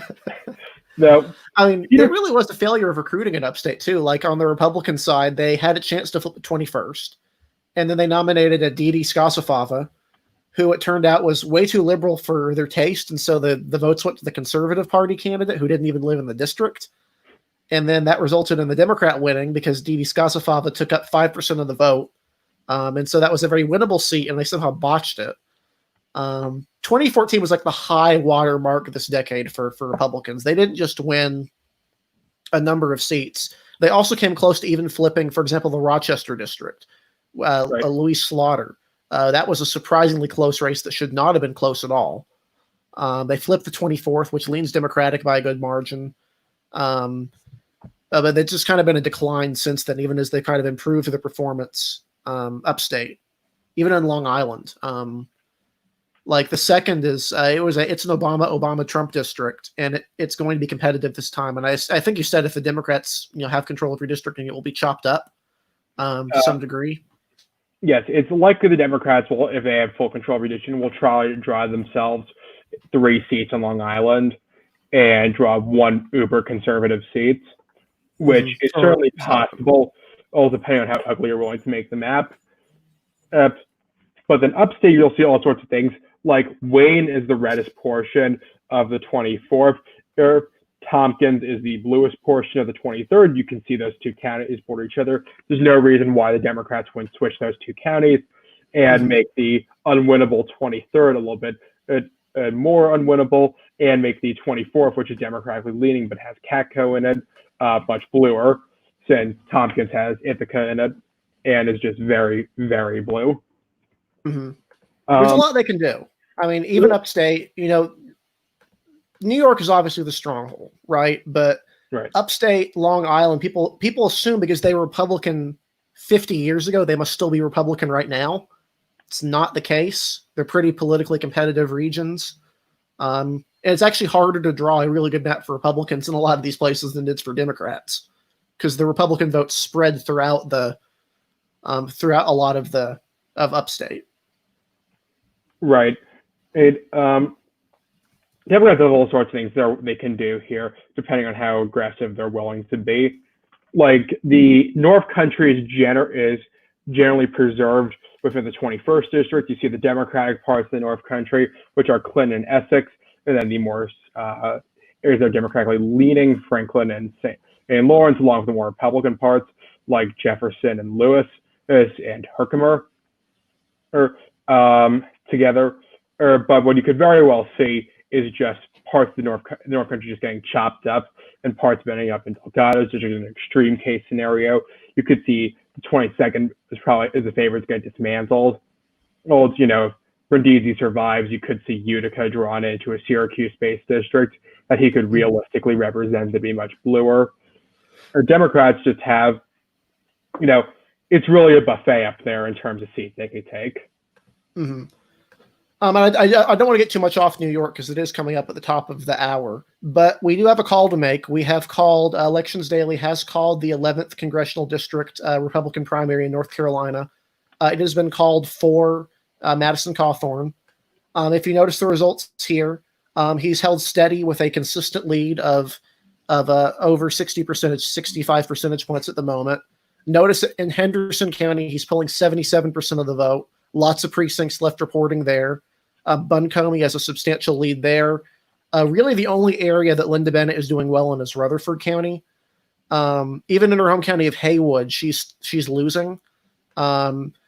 It's not looking like a good night for Linda Bennett. There's a couple of counties 100% in. Swain County, 100% in, gone for Cawthorn. Graham went considerably for Cawthorn. Madison County voted for Madison Cawthorn by a considerable margin, probably because his name is the name of the county. Mitchell, just if you're Linda Bennett, right, you want to be winning a lot of these votes back in Buncombe or Haywood or Henderson or Jackson, but it's not happening. A lot of the counties are just 100% in, so he just made the call. This is a win for younger Republicans in the district. A lot of people are excited about this. Elections Daily does not have a rating for this district because it's not competitive, but we can pretty safely say that the 11th district is going to stay in the Republican column. It's safely Republican, in part because of a candidate quality on the Republican side, and also in part because Mo Davis is just an atrocious candidate. Sorry if any progressives are watching. I mean, he's not a good candidate for the district, and it just times have changed. So good. That's a good night for Madison Cawthorn. We got almost 40% of precincts in, so we've just made the call. The margin seems insurmountable at this point. Yep. If I'm not mistaken, and Madison Cawthorn, assuming he wins, is going to become the first congressman born in the 1990s, is having been born in 1995, which will make him one of the youngest congressmen for several decades, I'd presume. Yeah, he's very young. He's definitely someone who, if he does well in the district, has star potential for the Republican Party. If you look at his website, right, the kind of the contrast between the two is that Linda Bennett was endorsed by Donald Trump. If you go to her website, everything is Trump. Got a big banner of Trump at the top. He's like, Trump is the greatest decision we could have made. The voters were great. I love Trump. He endorsed me. I've got all these great endorsements. You go to Madison Cawthorn's website. He's like, I was born and raised in Henderson County. My family's been here for generations. Tells a story. His issues page is just typical conservative stuff. Not nary a mention of Trump, actually. So voters in this district did not seem to care that Donald Trump endorsed Linda Bennett and that Mark Meadows endorsed Linda Bennett. So this is a very, very good performance from Cawthorn to overcome a Trump endorsement in a district that swung towards Trump. A good night for him. Neither of these candidates had really political office. Linda Bennett was on a board of equalization in Haywood County. She's the vice chair of the Haywood County Republican Party. It was kind of nobody really knew how this race would go because it's not been polled. But conservatives I know are excited about it. They're excited about him as a candidate. Well, I don't think there's a lot to be excited about when it comes to him, considering his statewide potential. Really just looking at that, he's someone who has a compelling backstory. He's someone who certainly benefits from what you could describe as being conventionally attractive, just based on how people have described him on Twitter. We got a Twitter comment in response to one of ours that was like, it was something like along the lines of, dang, even though he's a Republican, he's pretty hot. Which it's pretty big accomplishment. He is obviously he's paraplegic. He requires a wheelchair he touts being from the region. In some cases, being regionally tied to that area can be a benefit in North Carolina. If your family's well known, if you have a good story, there's definitely, and he had a good campaign ad to start out. He had a very good quality advertisement. His team has done a good job, I think. So a good night for him. I remember in preparing for discussing this, I actually read an article in Blue Ridge Now about Cawthorn from when he was in, and for those of you who don't know, he became a paraplegic because he was in a car accident in Florida during spring break when he was 19. And you just read about it, and you really do get the image of someone who's very tied to the community. Talks about how he worked at a Chick-fil-A in Hendersonville for 5 years. It has descriptions of manager. It's just that. It's someone who's just very tied to the district. It's in a personality way, in a way that Linda Henderson, with Trump this, Trump that, couldn't overcome. And then it gets back to a trend that you've started to see, which is Republicans who try to make everything Trump this, Trump that, make everything about Trump, tend not to succeed. But Republicans who also run away from Trump, like Carlos Curbelo in Florida, 26th in the general last year, tend to suffer, or even in areas where it's acceptable in the primary and the general, just because it very much turns off Republicans. And Republicans who try to stay the course and not push away Trump, but not make everything about Trump become much more successful. That's a theme that you've explored a lot in your articles on Nikki Haley and triangulating Trumpism in the Wisconsin 7th primary. I think Kratz Granite discussed a bit with California 25. Yeah, you only have so much time, and you can spend your time talking all about how great Donald Trump is, or you can spend your time talking about how much you hate Donald Trump and that you're not Donald Trump and you not scaring the suburban voters. Or you can just talk about how great you are. Right. It seems like the middle option is the one that's kind of the good option at the moment. Keep in mind, this is Appalachia. This is the western part of the state. I know Andrew has some stuff to talk about Virginia, some areas that scale into that same general region. But it's very much an area like Hendersonville. It's not a big city. It's not a big town. There's a lot of people that live there, but it's very much still a tight-knit area. These are all in the mountains or the very near foothills. He's doing very well all over the district. It's some of the media markets in the far western part of the state actually are part of Georgia. It's hard to campaign all over because it is a large area. It's mountainous. It's rugged.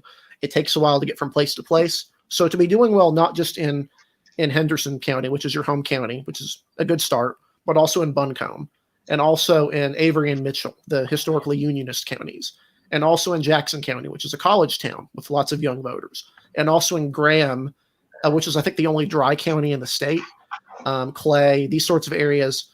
He did a good job. As far as Republican candidates have gone, he's a pretty good win for North Carolina Republicans this cycle. But I believe we have a little bit of time left before the the first of the New York results start coming in. Andrew Payne had wanted to go a little bit more into. He writes at Elections Daily. He's written some stuff about Virginia, some good articles. Go and read them. Really good stuff.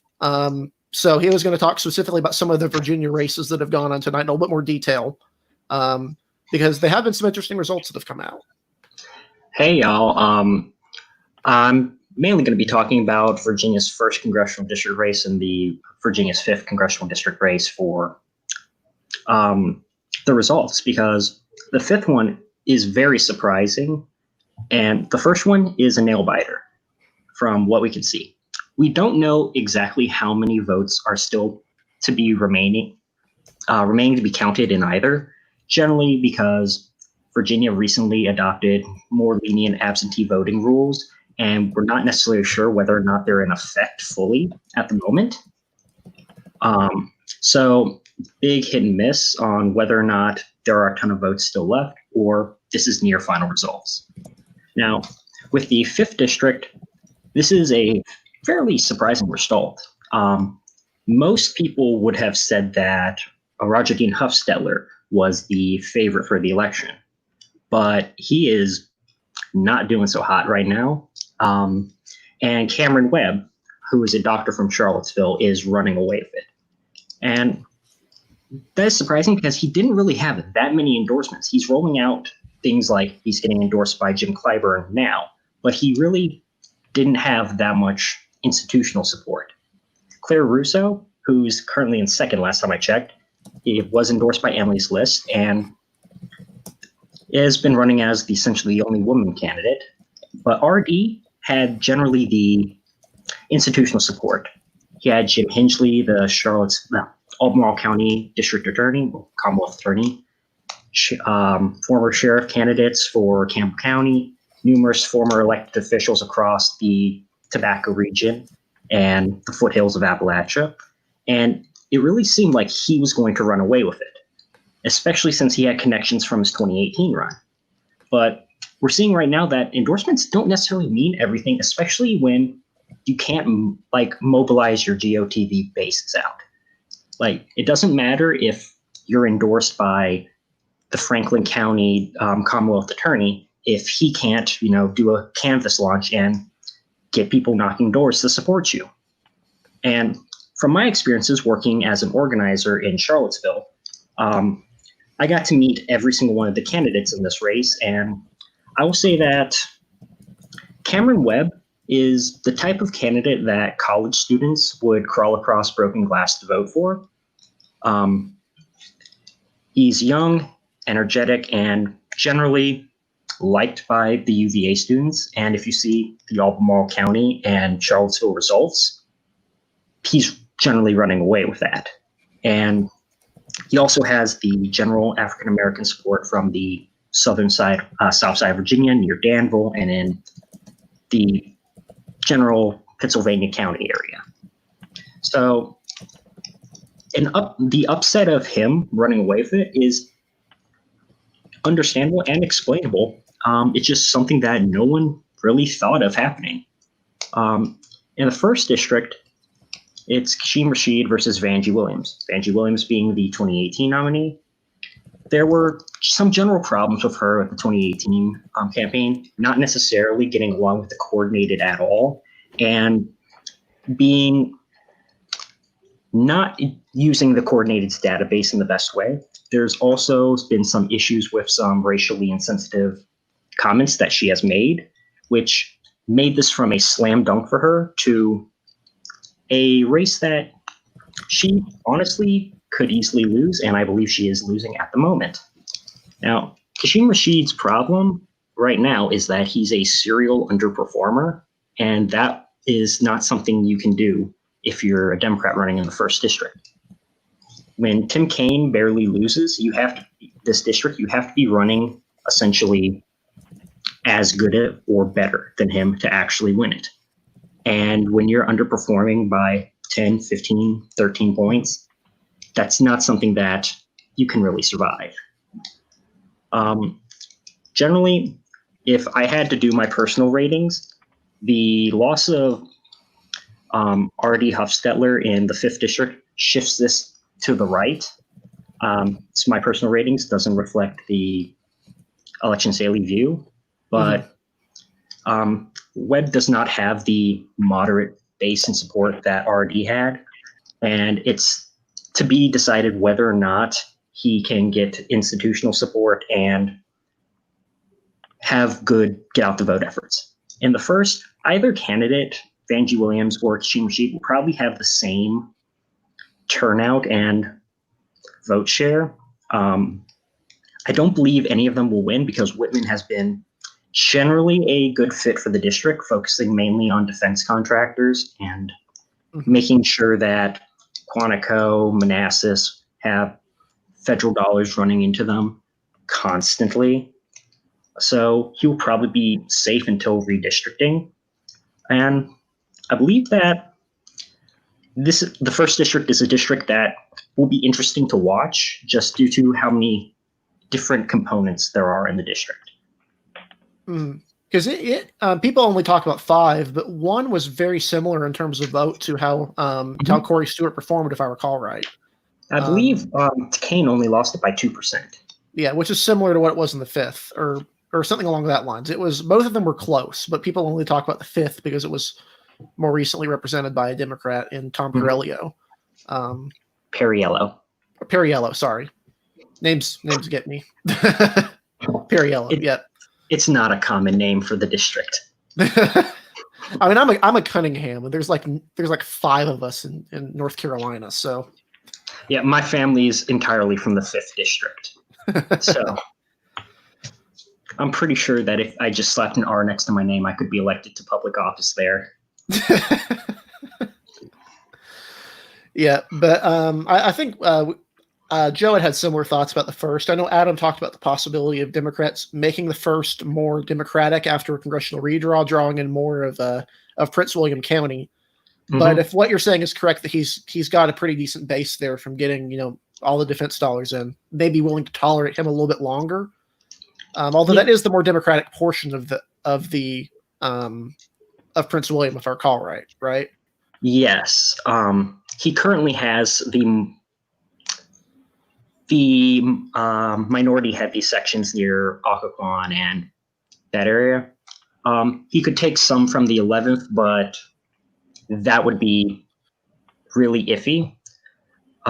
What would be more interesting is taking further parts of Spotsylvania County from the 7th district, because Fredericksburg and Spotsylvania really go together. They're a micropolitan area that should not be split, but they are. And it gets really rural and suburban once you get past Fredericksburg. Because I think technically the census groups them as part of the Washington-Baltimore metro area. They group Washington, DC, and Baltimore together. Yeah. No. The census, I found the census, this is just, I'm probably going to go into a rant at some point, but the census just kind of, some of the ratings are weird. Like they decided to move Brunswick County, North Carolina from being linked to Wilmington to being linked to Myrtle Beach, even though it's across state lines. Yeah. That kind of makes sense. I have family that lives in Charlotte, and oh, nice. They generally do more things in Myrtle Beach than in Wilmington, but but economically they wanted to be tied to both. They wanted to be linked to both of the two. Actually, we vacation usually. When we vacation, we go to we've gone to Carolina Beach, which is it's in New Hanover. But we used to vacation in what was it called? Holden Beach, which is pretty relatively close to Charlotte. Yeah. Well, I think it's more Sunset Beach, not Charlotte, but that's the closest town. The 1st district is going to be an interesting one because they can do it multiple different ways. Like you can go further down the the James or the York Peninsula, that little portion that the 2nd has. Yeah. That's more military people around Williamsburg, and you're getting into the Hampton Roads area. Yeah, you see that general area. It's hard to see because this is a pretty horrible map. I'm not a big fan of Wikipedia's version of this map, but because they could pull the whole Linwood Lewis district and just jump across the bay, even though I wouldn't recommend doing that. but that is something they could do, and there is precedent because Matthews County is in Linwood Lewis's state Senate district. Mm-hmm. And they could always take the rural parts of the 7th district and just reassemble the lines in Nova to make it work, especially if the 7th takes Charlottesville after redistricting. Because Culpeper, Orange, and Spotsylvania County, very red and very rural. Yeah. It's, I mean, definitely something to keep an eye on, especially if Democrats do tank the redistricting changes that have been proposed. That gives them substantial leeway in how they can redraw everything. I mean, personally, I'm not from Virginia, but I would suspect they could easily shore up the 7th by sticking Charlottesville, by having, easily. The only thing that you would have problems with are local Charlottesville Dems that do not want to be in the same county or same district as Henrico. Mm-hmm. Yeah. One of the more interesting things that you could see is Southside Virginia population is collapsing, especially African American population. So the 4th might actually have to take the more African American parts of the 5th in order to stay VRA compliant. Mm-hmm.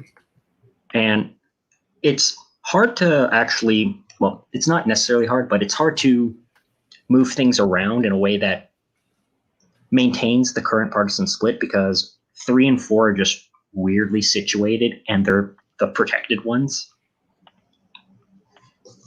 Because people forget you do have 2 incumbents. You have the Richmond area that is required to have. You can't draw out the Richmond Democrat or the one from the Hampton Roads area. They have to have a reasonably safe district with a substantially sized minority community.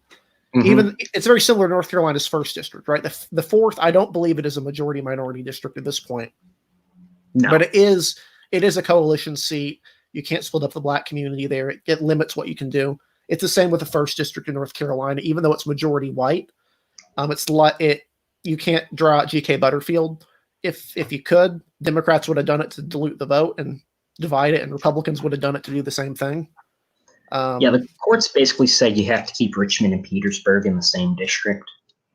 And then they just continued the district down the I-95 corridor to the state border. And then they decided whether or not to go to the left and take Prince Edward County or to the right and take more of the Hampton Roads area, the Emporias, the Franklins. Yeah.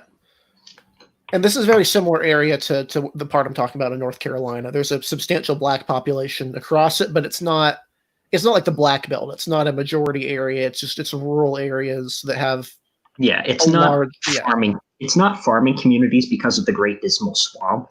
You can't really farm swampland. Yeah. That is a good point. Yeah. Like if you've seen some of the areas towards the coast, if you've seen the movie what's it called? The Peanut Butter Falcon, that movie, it was mostly shot in the Outer Banks area. That's kind of what you're looking at when you're going through some of this area. It is swamp. It is the inland areas. Like you have the banks and then you have the inner areas where nobody lives and the people who live there are living in the middle of a swamp. The agricultural district would probably be the 7th and the 5th. But the 5th has a problem where you're in the Appalachian foothills and it's hard enough to grow crops on hills. So you're kind of stuck with growing tobacco and just hardy plants, which is why that's the 5th is the tobacco district. Yep. Yeah, tobacco. Yeah, people forget about the role of tobacco, even in some of the areas like Durham, the areas north of Durham, North Carolina, are Tobacco still Road. Rural and Republican. If you look at the precincts in northern Durham County, those are the tobacco areas. I did want to do an aside for just a second, as I found this amusing in the Elections Daily group chat. There is a debate right now over whether or not Madison Cawthorn counts as a Zoomer. He was born in 1995. You can comment whether you think that's a Zoomer or not. Nope. No. But it's most of the high school people that are talking about the Zoomer insurrection of taking over Congress at this point. I'm 96 and I identify as a millennial. Yeah, 94 millennial. My standard is you're a millennial if you can remember VHS tapes, or you can remember like using them, or you can remember like a Game Boy or a PlayStation. Like that's. Yeah. My general thing is you're a millennial if you have no memory of the Challenger explosion, but you remember 9/11. Perfect. Yeah, exactly. My brother's born in 96. He remembers 9/11. He's not a Zoomer. I was in the DC area when it happened. So, oh boy. Yeah. Yeah. Downside of when you live in the DC area, your local news is national news. Like, it's impossible just to get away with it. And I think the polls have now. Don't want to sidetrack again. You can go on about Virginia if you have some additional stuff. It is an interesting state. I know the Republicans are pretty. I wouldn't say excited about their senatorial nominee, but they're not disappointed with the nominee. It's an improvement over Corey Stewart on pretty much every level. Downgrade over Gillespie, upgrade over Stewart. They could have done a lot better. Yeah. Like, something that I don't really get about Virginia politics is if you're a member of the state Senate or House of Delegates, you have a free shot every 2 years to go for Congress or Senate. Mm-hmm. Why don't you? Like, it's like, it's not concurrent elections. You can easily file for it. And there's no resign to run law. So there's no reason not to. It's the rare off-year state. I mean, Mark Obeshane ran for Attorney General in 2013. He's still in the state Senate. Oh, he was very close. That one was decided by within 1,000 votes. Yeah, I have one of my friends that was working on Herring's campaign in that year in Northern Virginia. When he was canvassing in, I want to say it was Clifton, he got punched in the face by one of the people he was knocking on doors. It's like, yeah, Clifton is like that. Yeah. But obviously, Republicans aren't expecting to beat Mark Warner. They're hoping that it can be between 8 to 10 percentage points and not be thoroughly and utterly embarrassed. They're hoping they can catch him asleep again. Yeah. But I think they had their shot in 2014, and the coordinated campaign is going to make sure he survives. Yeah, I mean, he's already challenged him to 3 debates. He has an infinite pile of money that he can just spend however he wishes. Mm-hmm. Got that money from Nextel. Yeah. Oh, Nextel. That's a name I've not heard in a long time. Yeah. Like, most of his money came from telecommunications, and it's very interesting. Yeah. So, update on the polls in New York. The polls have closed in New York. Results have yet to come in from New York. We're obviously seeing scatterings of results from Kentucky, but I don't believe we're reporting on the Kentucky results at the moment, partially because Louisville isn't in yet. In the Senate race at the moment, Amy McGrath with about half the precincts in has a 10 percentage point lead over Charles Booker, but none of Louisville is in yet. And Booker has done pretty well, and he won Oldham County so far. He's done pretty well in Shelby. Spencer, he won Kenton County, which is suburban Cincinnati. So he's done pretty good. But obviously, we're kind of waiting to see how the Louisville stuff, to see if this will be competitive or not. Obviously, in the last few weeks, grassroots support for Amy McGrath has kind of imploded, and a lot of the progressive base has shifted over to Charles Booker. As a Republican, I find this incredibly amusing, because you spend a year dumping money into a race you know you're not going to win. Like, I think everyone knows in their heart that Mitch McConnell is not going to lose. It's just a protest statement that we're gonna want to make them spend money. Then to decide, like, a month before the election, that candidate we've been throwing millions of dollars at, we don't like her anymore. We're gonna go with a different guy. That's baffling to me if that happens. I mean, it's vehemently understandable just because there are two completely different Democratic parties within Kentucky, and they don't necessarily get along. You have your old Rocky Adkins, bluegrass, like Appalachian Democrats, who are Joe Manchin-esque and to his right. And then you have Louisville and Lexington, which are minorities, upscale whites, and college-educated people. And that's like two separate quadrants on the political compass that have to get along with each other. And it's very hard to do. Louisville punches above their grade when it comes to progressivism. The incumbent there, even though it's only a D+6 seat in terms of Cook PVI, the incumbent is one of the most progressive Democrats in the South, maybe the country.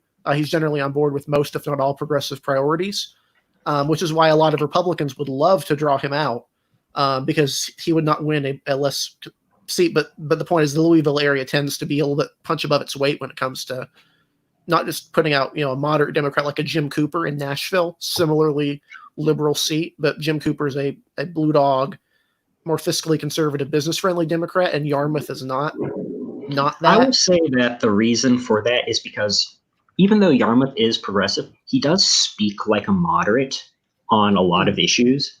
And I myself am a moderate Democrat, and he doesn't scare me away, for lack of a better word. Yeah. And it's not like he's being insane all the time. Yeah. He knows when to cool it on certain issues, which is a trait that not a lot of people on the left or right really have. See a certain Lee Carter in Virginia. Oh my God, do not. I have words.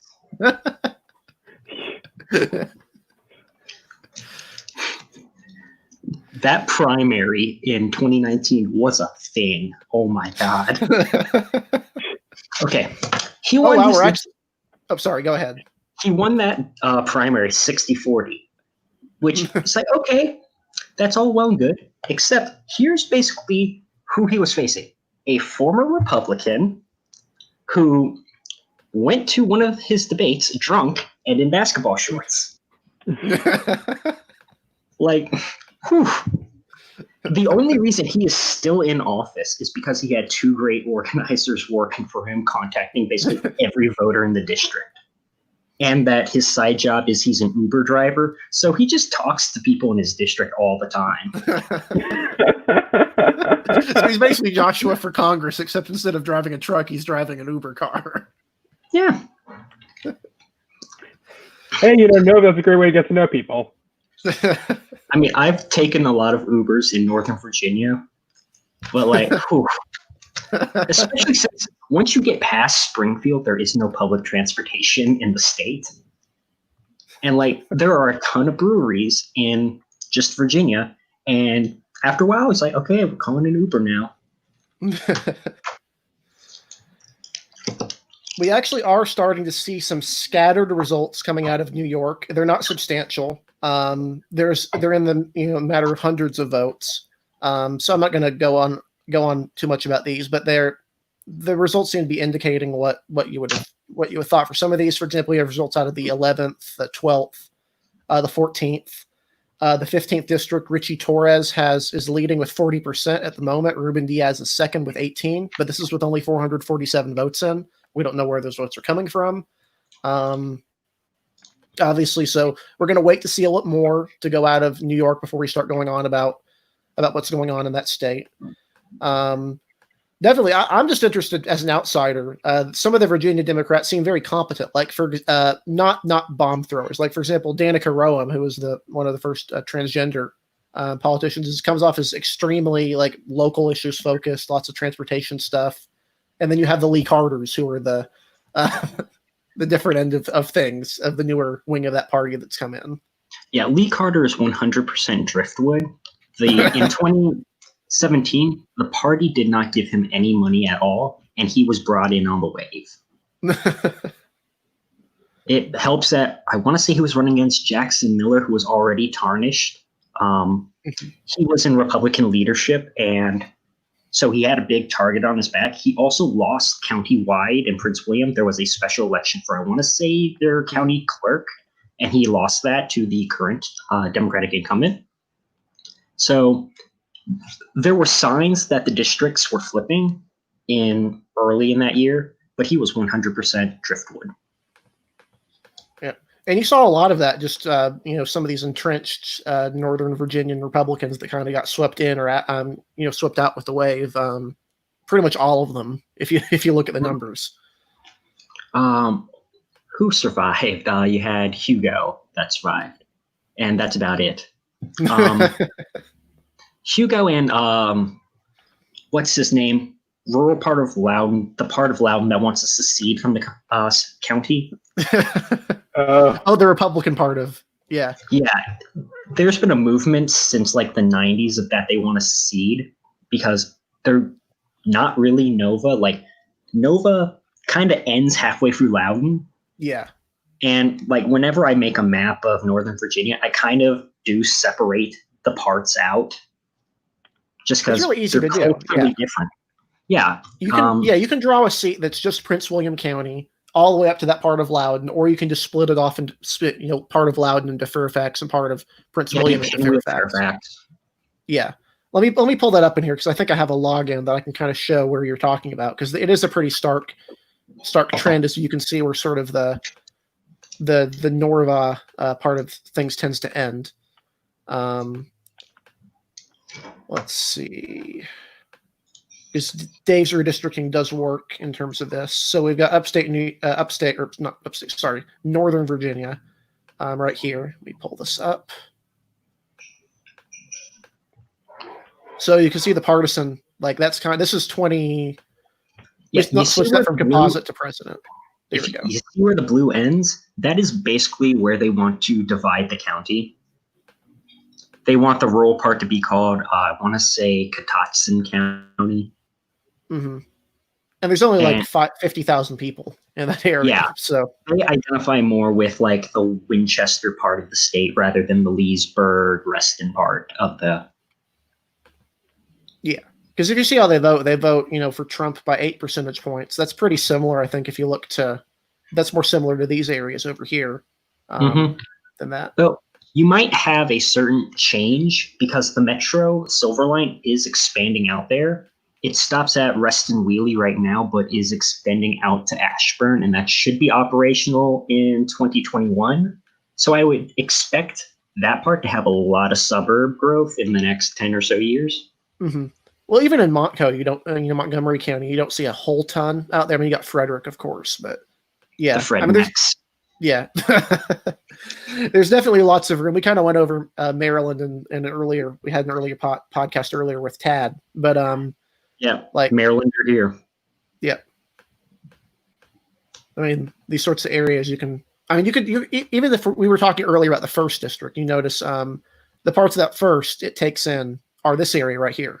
Mm-hmm. It doesn't take in the rural areas. That's where they put Comstock into to try to prop her up for as long as they could. I'll go ahead and let Peter in here so we can continue talking about stuff. Good evening. Yep. Hello. We've been awaiting New York results. Good night so far for those who are just tuning in. If you've been paying attention, the big result of the night, the kind of surprise, was Madison Cawthorn had a resounding victory in the 11th congressional district race in Republican primary in North Carolina. He defeated Linda Bennett, who was the Trump-endorsed candidate, who was the Mark Meadows successor of choice, by what it's looking like to be around a 2-to-1 margin. Boosted off of incredible turnout in Henderson. Definitely a surprise result. 86% reporting right now. He has a 31 percentage point lead, and is winning every single county in the district except for Rutherford. The only two parts out are in Henderson, Buncombe, and Jackson, which are the three biggest districts in the county. Other ones we've seen Virginia results come in. Some surprises there. Republicans got their candidate of choice in the Senate race, and then the Democrats kind of had a surprising result in one of their congressional races. And we're now awaiting more results to come in from the state of New York, which has just started reporting some results in. Although they're scattered, and of course we'll be waiting for a week to be determining who has actually won these races in a lot of cases because of absentee ballots. Because we now have election week. We don't have election.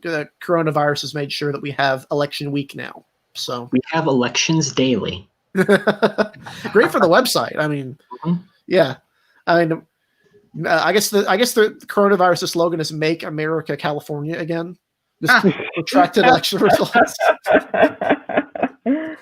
You see, this is just turning America back to the 1700s when you have to get results from horseback. You don't know who's won until like 3 months later.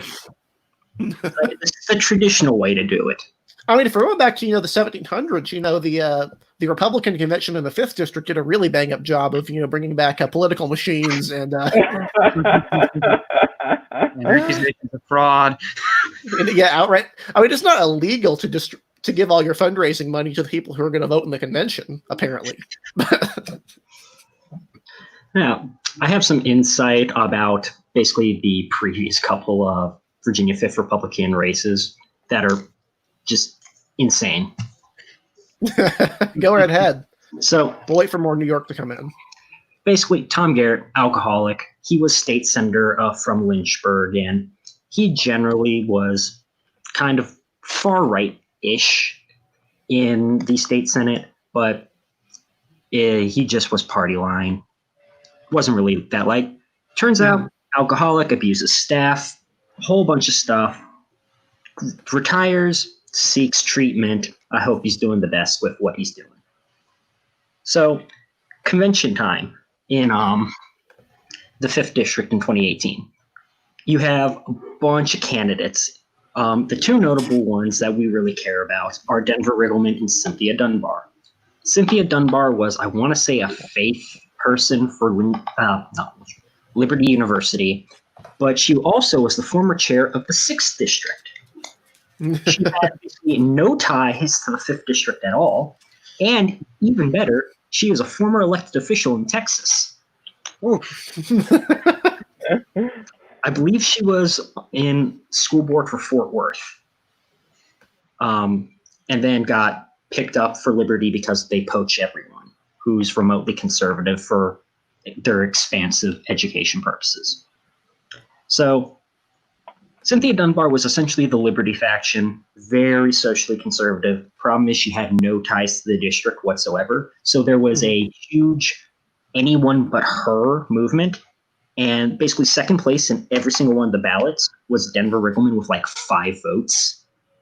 So he won by 1 vote, 18-17, and never really consolidated the socially conservative wing of the 5th district, which is part of the reason why he lost in 2 weeks ago, 3 weeks ago, something like that. Mm-hmm. And that whole thing was just for 2020. They held the convention at Bob Good's church in Bob Good's home county. And That's all you need to know. And Bob Good raises $30,000, and all of it goes to. it's hey, I'll give you $100 if you sign up for a delegate and vote for me, which is 100% legal because this is a party-run thing, not a state-run thing. It's not technically vote buying. Virginia, modern problems require modern solutions. Bob Good. 1920 and 2020. One of the things that actually is not really talked about are the dueling endorsements in that convention. You had Senator Steve Newman from Lynchburg, and Lynchburg in northern Bedford County. He was the former president pro tem of the Senate when the Republicans led it. Mm-hmm. He supported Bob Good. So did Tom Garrett, the former representative. On Riggleman's side, you had Jerry Falwell Jr., head of Liberty. But on Good's side, you had Jonathan Falwell, Jerry's brother, and the church leader. So that was a whole. And Riggleman had Trump. Again, an election where the Trump endorsement did not matter in the slightest. Yeah, pretty much. One of the things that really was decisive is they decided to hold the convention at the Tree of Life Ministries, which if you had to pick the perfect place to have it for good, it's there. The only better place would probably be in Liberty's Convention Center. If I was in charge of it, I would have put it basically. Actually, there is no good place to put it because of where Riggleman is from. He's from Nelson County, Virginia, which is dead center of the district. So there is no place where you can really put it geographically that is good. I mean, it's a big district. I mean, it takes you a while to drive from end to end. I mean, when I was working in Charlottesville for Next Gen Virginia, I lived in Campbell County, and I commuted an hour, 30 minutes each way. And when I was living there, Bob Good was my supervisor. But yeah, it's actually not that bad of a commute, but it is 90 miles. But I'm like, okay, $100 extra a month on gas versus $1,200 extra in rent a month. Like rent in Charlottesville, $2,000. Rent in Lynchburg, $600. Yep.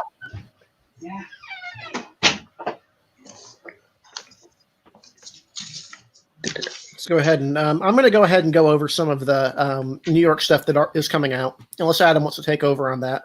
Sure, I'm going to update the web. Yeah, you go over. I'll update the website for readers who are paying attention. We are updating live some of the results on our website as things come in. I'll be handling that, but so you can go to electionsdaily.com or elections/daily or -daily.com, and there is an election results drop down menu. Drop down, go to New York, and you'll see the results as we update them. But we're also going to be covering them on the broadcast. So, Yep. So results are starting to come in from all over the state. In the 3rd district, as I mentioned, 1st district has no results. 2nd district has no results. 3rd district, as I promised Swozy would blow away Melanie DiRigio. And in DiRigio's best precincts, she's currently losing by 28. So I do not disappoint there. 5th district, Meeks voting, blowing away Chattery. 6th district, Meng blowing away Gagarin. 7, Velasquez blowing away Paperboy Prince. And much to the disappointment of Paperboy Prince supporters. And then in the 9th district, first competitive one, with 322 of 532 precincts in, Clark has 56%. Bungadeko has 27%. Isaiah James, who's a socialist, running to Bungadeko's left, has 9%. And Chaim Deutsch only has 7%. I'd imagine Deutsch's numbers will go up as some of the more Orthodox Jewish precincts come in. I don't have a precinct map, so I can't know where those votes are from. But I can only imagine that will go up as some of those areas come in for Bungadeko. Mm-hmm. And how substantial a portion of how substantial is the Orthodox Jewish population in that district? It's a substantial percentage of the population in the more southern portion of the district. It borders against Nadler's district, which has Borough Park. Eric and I have had our disagreements in the past about the sensibility of Nadler's district. Yeah, we're going to have to do a live redraw of New York at some point, like that Arizona thing we're going to do at some point. 100%. But moving on to Nadler's district, since that's actually next up, Nadler is currently blowing away a Boylan 65-21, but he's actually losing that Brooklyn portion there, or 39-30. And that's probably the Orthodox Jews that are just angry at Nadler.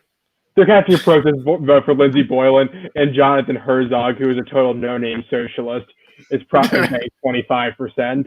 And I'm guessing that it's motivated by the fact that Herzog's name is somewhat more Jewish sounding than Boylan.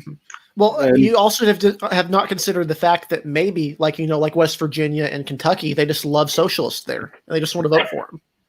Who did Simcha Felder endorse? That's the key thing. Simcha Felder, the one-man caucus. The man has Simcha Felder has the Republican endorsement, the Democratic endorsement, the Independent endorsement, the Constitution endorsement, and the Green endorsement. So you go to Wikipedia, they have a list of the political parties in New York, right? Because they have to go down for a decade, and so it's a complete mess. You have Republican, you have Democratic, you have Independent Democratic, and then you have SF, which is not Sinn Féin. It's Simcha Felder. Sinn Féin. Sinn Féin, sorry. It's just absurd. I gotta pull that up. I mean, while we're talking about that, I'm gonna pull it up because it is just so absurd. Just what went on in the New York State Senate the last. Oh my God, the state Senate is just—it's a series of unfortunate events. That whole thing, but Going in, Everything bad starts with corruption, whether it be Shelder or Skelos. Everything bad starts with corruption. it's all about Dean Skelos.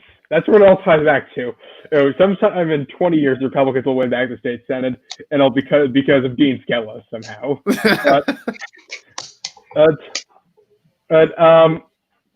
Continuing in the 12th district with 456 to 569 precincts in, Maloney is winning 47 to 33 over Suraj Patel, with Lauren Ashcraft getting 14%, and Peter Harrison getting 4%. It's worth noting where those votes are coming from. In Manhattan, which is almost entirely reported, there's only 2 precincts outstanding.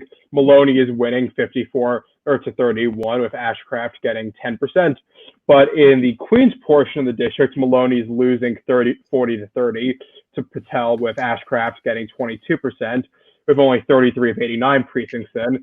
And then in the Brooklyn portion, Maloney is losing 19 to 41 to Patel, with Ashcraft at 32, and with only the early vote in, which means that as some of those votes from Queens and Kings come in, and Maloney's margin is going to decrease compared to Patel, but I'd have to guess that the absentee ballots are going to strongly favor Maloney. So Maloney should be good, but it's worth noting, that she's certainly in a lot more hot water, and regardless of what happens, and progressives are going to be screaming on Twitter for the next 2 weeks how Ashcraft and Peter Harrison's campaigns cost Patel the victory. If she loses.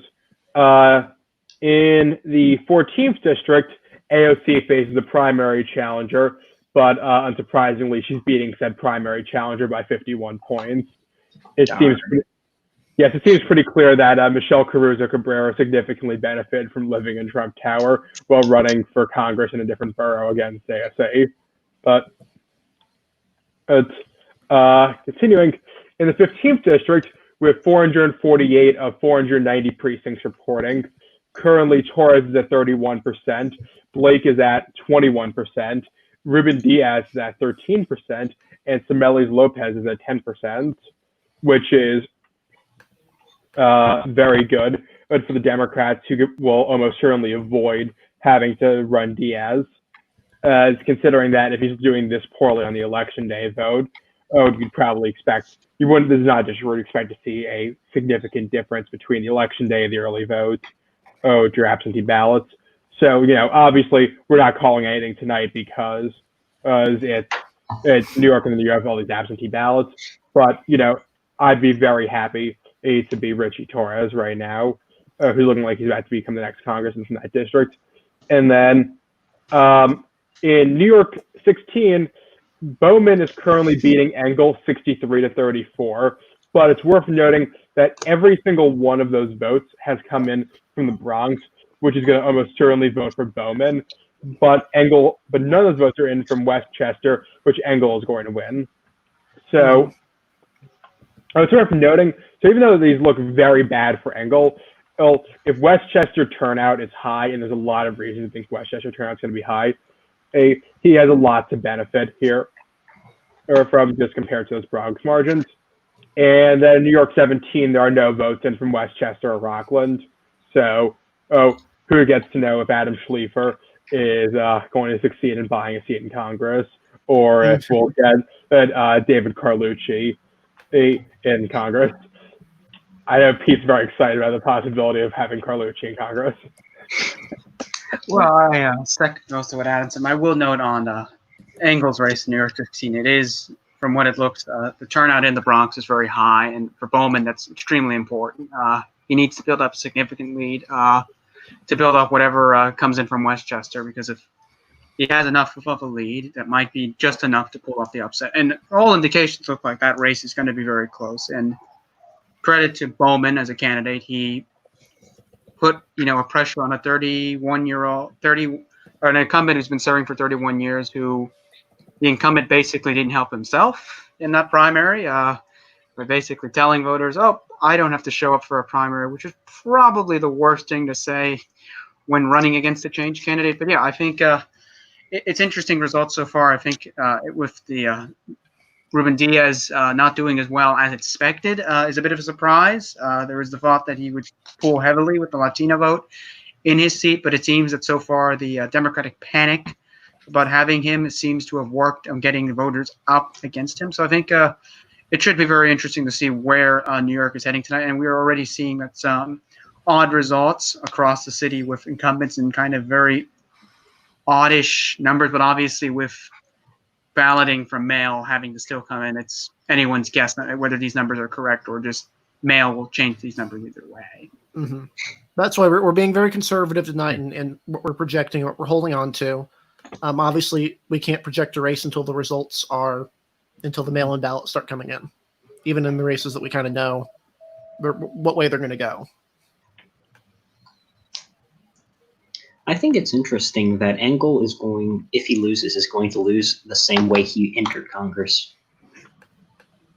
Indeed. He beat, back, what is it, I believe 1989, if Adam can correct me if I'm wrong. 88, yep. 88, thank you. Mario Baggi, whose granddaughter... Mario Biaggi. Biaggi, thank you. Whose granddaughter is currently a state senator in the district. So it would be quite ironic and if Engel was had the same fate as the person he primaried over 32 years ago. And I think it just goes to show that never sleep on constituent services, because people hold grudges for the stupidest reasons. And if you lose a vote because of a stupid reason, that's on you. Oh, yeah. Like, it's part of the reason why Donna Edwards didn't get anything she wanted in redistricting, or didn't really do that well going statewide. She had horrible constituent services and was not liked by the party. It's part of the reason why, Yvette Clarke was being primaried in 2018. She was seen as an absent congressperson.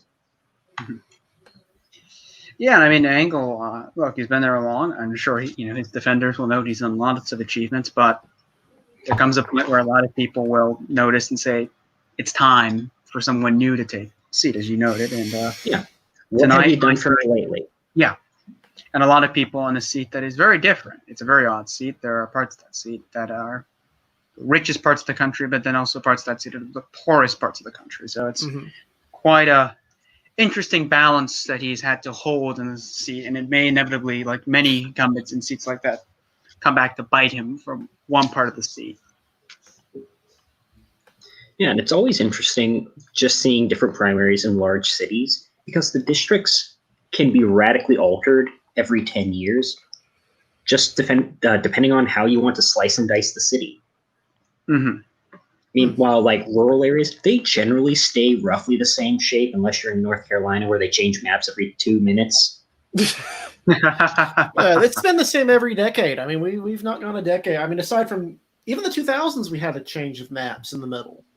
Yeah. Well, everyone knows that North Carolina's 2002 or the 2012 map was a model in partisan fairness. Yeah, and so it's also a model not to do. It doesn't compete with the 1990s map, which is, I think, one of the most incredible gerrymanders ever composed. It's got all the greatest hits. It's got districts that aren't contiguous. It's got long spokes that stretch all over the place. It's got cities being stretched out. It's got a district that looks like a crab. It's got a district that stretches from Gastonia to Durham, across a highway, barely. It's really it's an all-timer. I mean, it's right up there with the Florida map in the 90s some other stuff. Just in terms of gerrymandering, very integrated. So, all states have weird maps at some point. In Nadler's district before he represented it back when it was Ted Weiss's district, used to go all the way up to Riverdale, went Upper West Side and then Riverdale in the Bronx. Yeah, let me know. I can pull it up right now if you want me to show you if you want to show what the district looked like. Just let me know the year. I'm going to take a guess and say it was 73 to 83, that cycle. 70. Yeah. You still had a Manhattan Republican at that point, I think. Yes. You had Molinari, right? Actually, no, there was no Manhattan Republican, but there were 2 Bronx Republicans and 2 Queens Republicans. which is just completely wild in my opinion. Yeah, the 20th. Let's pull up the 20th. No, that's not the 20th. Is no, yeah, that's the one that goes up to. But I'm going to find it, make sure if that was Nadler that had it. It wasn't Nadler, the predecessor Nadler, Ted Yeah, it was White, or Bella. Zug. Yeah, Bella. Yep, pull her. Madeline Bella Zug. She won in 71 because from 65 to 73, the Upper West Side was chopped in half. And then in 73, they combined the two Upper West Side districts, Bella Zug and William Fitz Ryan's district. And then Ryan won the primary, but ended up dying a month after the primary date. So they nominated Zug to replace him on the ballots. And she served in Congress for 4 more years before running for Senate. Yeah, I believe it was Senate, which she lost that primary to Pat Moynihan. She did. Wow, look at To this. answer the question in chat, whether New York will lose 1 or 2 seats in 2020, that honestly depends on the response rate in the census. Right now, they're on the edge, leaning towards losing 2, if I recall correctly. I believe that's correct. Whether or not they lose 1 or 2, it certainly has an impact on how the districts will be affected, because losing 2 would essentially force 1 to come from downstate and 1 to come from upstate, but the districts that are saved would look fairly similar. Losing 1 is just going to result in a very weird combo of losses, because you'll lose 1 from downstate, but all the upstate districts will be weirdly affected to a degree. It'll just be weird to lose 1 versus 2 in terms of how the map looks. Mm-hmm. Yeah. I'm just fascinated. Blessed. I'm just fascinated that Mario Biaggi's seat was the AOC seat now. It was Mario Biaggi in the 70s. I mean, Adam, I think we've drawn what maps could look like. It's easy to pack the Republicans because the Republican ones are all in the western portion of the really Republican areas are in the western portion of New York, up around Erie and the border of Pennsylvania, like Corning, Elmira, that sort of area. Right. Yeah. The most conservative part of New York is just that whole southern tier area, the area that's on I-86, or New York 17 being upgraded to I-86 technically. Just from Binghamton all the way west until you get to the Pennsylvania state line, every county you'll go through on I-86 is just blood red.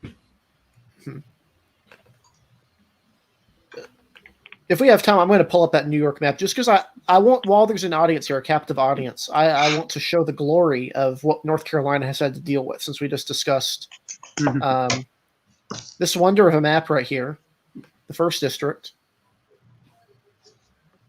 It's incredible work of art, the 3rd district. I love this one.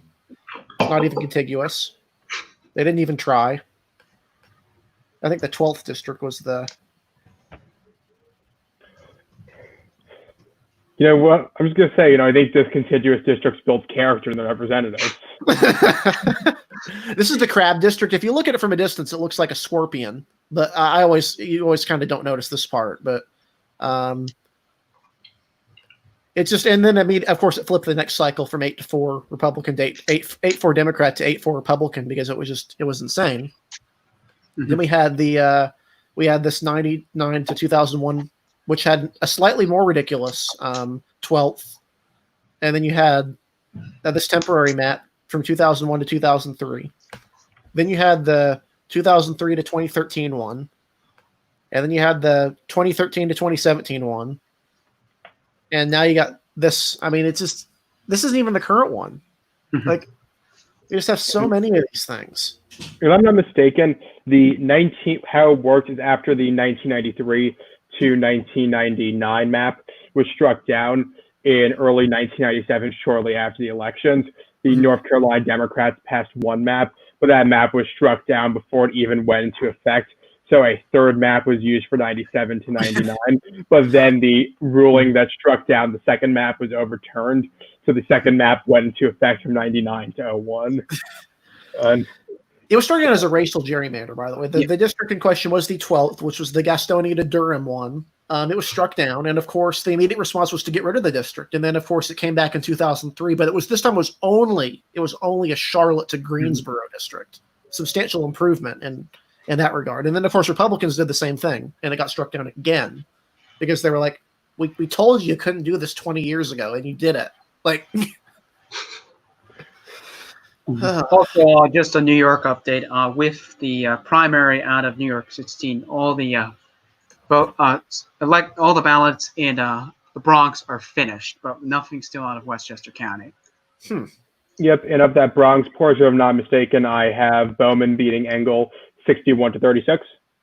Yes, that's what I have as well. By about 8. Bowman has about 4,096 votes to Elliot Engel's 2,468 votes. Oh, I have 51-30 to 29-86, but yes, about the exact same margin. and we still don't have results from a lot of upstate. Like the 27th special results aren't in yet. The 27th is an open district, it's a special election to determine who will represent that district. It's a very Republican district. The Democratic candidate is Nate McMurray, who almost defeated Chris Collins in 2018, mainly due to him having corruption issues of a degree that's typical of a New York politician that's going to go to jail. But he's not projected to do the same this time. He's kind of a weirdo on Twitter. He's Republicans have kind of called him, like, I think they called him a deranged socialist loser. And he's like, so it's been a pretty nasty race. And it's just, I think people are going to be glad for that to be over and for that part of the state to finally have a representative in Congress after, not having one for a while. And Ben Jacobs, the Republican candidate, who his family owns the NHL Boston Bruins, fun fact, also ran into his own scandalous, with a voting, registration issue that he might not be in the district as an actual resident, which is the perfect way to finish this whole, controversy for this whole district. And of course, the Democrats want him to win because if he wins, his state Senate district goes open, and it's a district that Clinton won. I think Adam said by like 1%.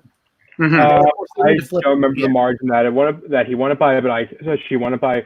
But I can check that quickly and get back to you. They need some more Senate seats so they can control redistricting and utterly just destroy Republicans for the start of the decade. Also, they already can do that. Well, they have a commission. That's the thing. It's an independent commission. But if you have a supermajority, the commission doesn't apply.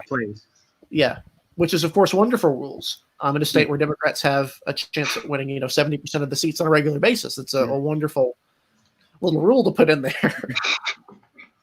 Well, you know what it is with Jacobs, that how he won that seat in the first place is the Democrat Mark Panapinto what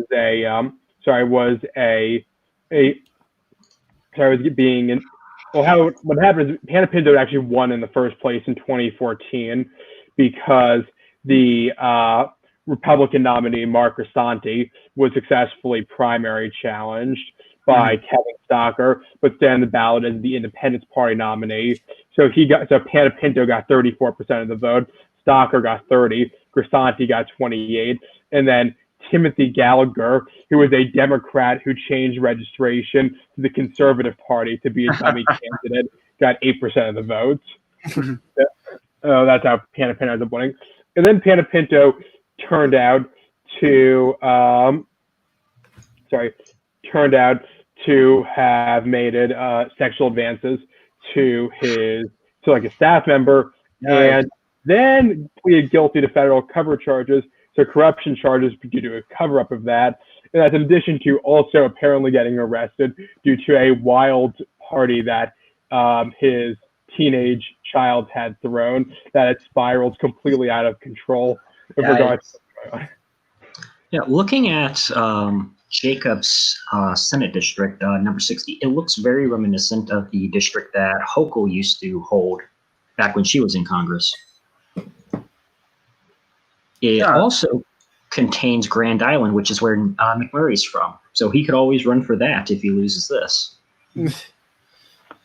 Also, it seems like Upstate always has some weird stuff, like that assemblyman who lasted for 6 months, who was a Democrat who ran on the Republican ticket and then was going to caucus with the Democrats. They told him, no, you can't do that. And then he lost. Was that the guy with a very Polish name, or Mickey Kearns? I'll see who that was. It was he expected to be welcomed after winning a district as the Republican nominee against the Democrat. But he's a Democrat, and he expected to be welcomed into the caucus, and they're like, no, that's not how New York works. You can't just God, this Also district in is another- barely contiguous. It's probably not. Welcome to New York. It is contiguous by water and I-90. And Oh, that is it. fun. It was Eric Bowen was the. Hey, my district, New York Times Congressional District, is only contiguous via the Brooklyn Battery Tunnel and the Gowanus Expressway. So, you know what? It actually does make sense from a communities of interest perspective. And I've been getting the frame for that. I've made maps that are. All I'll say of that is that I have made maps. Adam has agreed are fair that do not have the. Oh yes, I've seen these yeah. maps very close at hand. They're beautiful maps. Yeah, that don't very fair maps. I mean that seriously. That meet the VRA requirements. That don't have all the Orthodox Jewish voters going into Nadler's district. Although usually that means they have to go into the Staten Island district to some degree. Or they have their own district, which is marginally Democratic. But Really their own district because they only make up 10% of the population of any district grid, even if you take the broadest definition of Orthodox Jewish areas. You say Arizona 1 is a Native American district, so I can say Native Americans as New York 10 has Orthodox Jews. I mean, come on. Also, in an update, there was there are like 7 reservations in Arizona. An update on New York 12's primary. After it looked like for a good chunk of the night, Carolyn Maloney was in trouble. Latest results have now put her back ahead by about 11 over Patel.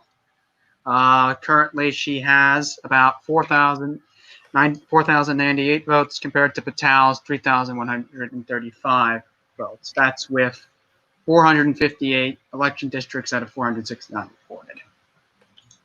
What's the breakdown on those vote totals by county? By counties, which I have in front of me, I can tell you Patel is ahead in Kings County with Lauren Ashcroft in second and Maloney in third. In New York County, Carolyn Maloney is ahead by 16 on Patel. And in Queens County, Patel leads by 9 over Maloney. Mahoney with Ashcroft in third. Yeah, that makes sense. And so with this, you have the various dynamics at play because the Manhattan portion is mostly the Upper East Side. That's really the silk stocking district in New York, just very high income area. And then the Queens portion, which actually is where, what's the guy from All in the Family? I'm blanking on the guy. Archie Bunker. Archie Bunker. That's Archie Bunker's home area, which is now unrecognizable, very Hispanic nowadays. His seat, I believe, would be, I believe, in Maloney's or AOC's seat if it was on modern drawn boundaries. I'm sure he'd be delighted to know that. I believe it's that the house is depicted as being in Maloney, but is physically in AOC's, I think is what it is. Yes, that's correct. Yeah. I mean, we've talked about this before. I believe Adam and I have discussed how Super Mario from the Mario video games is definitely an Obama-Trump voter. 100%. I mean, you're a Brooklyn unionized plumber. I mean, come on. Of course, we agreed Waluigi was a Gary Johnson voter. We agreed. So, yeah. So, here in the 60th district, as we were just discussing, Clinton beat Trump by about 4.4%, but Obama beat Romney by 14%, and Gillibrand beat Wendy Long by 37% in 2012.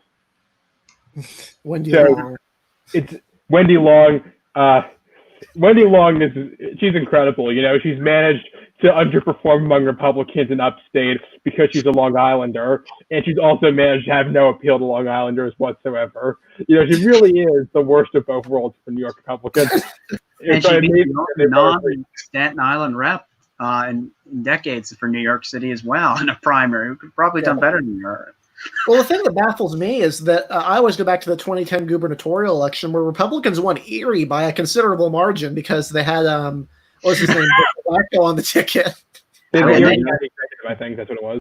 They got that Carl Palladino. Carl Palladino was like Lord, and so they win Erie County, but then they just get stomped in the rest of upstate and everywhere else. That was a winnable race they threw away. I mean, they had a solid candidate if they had nominated him.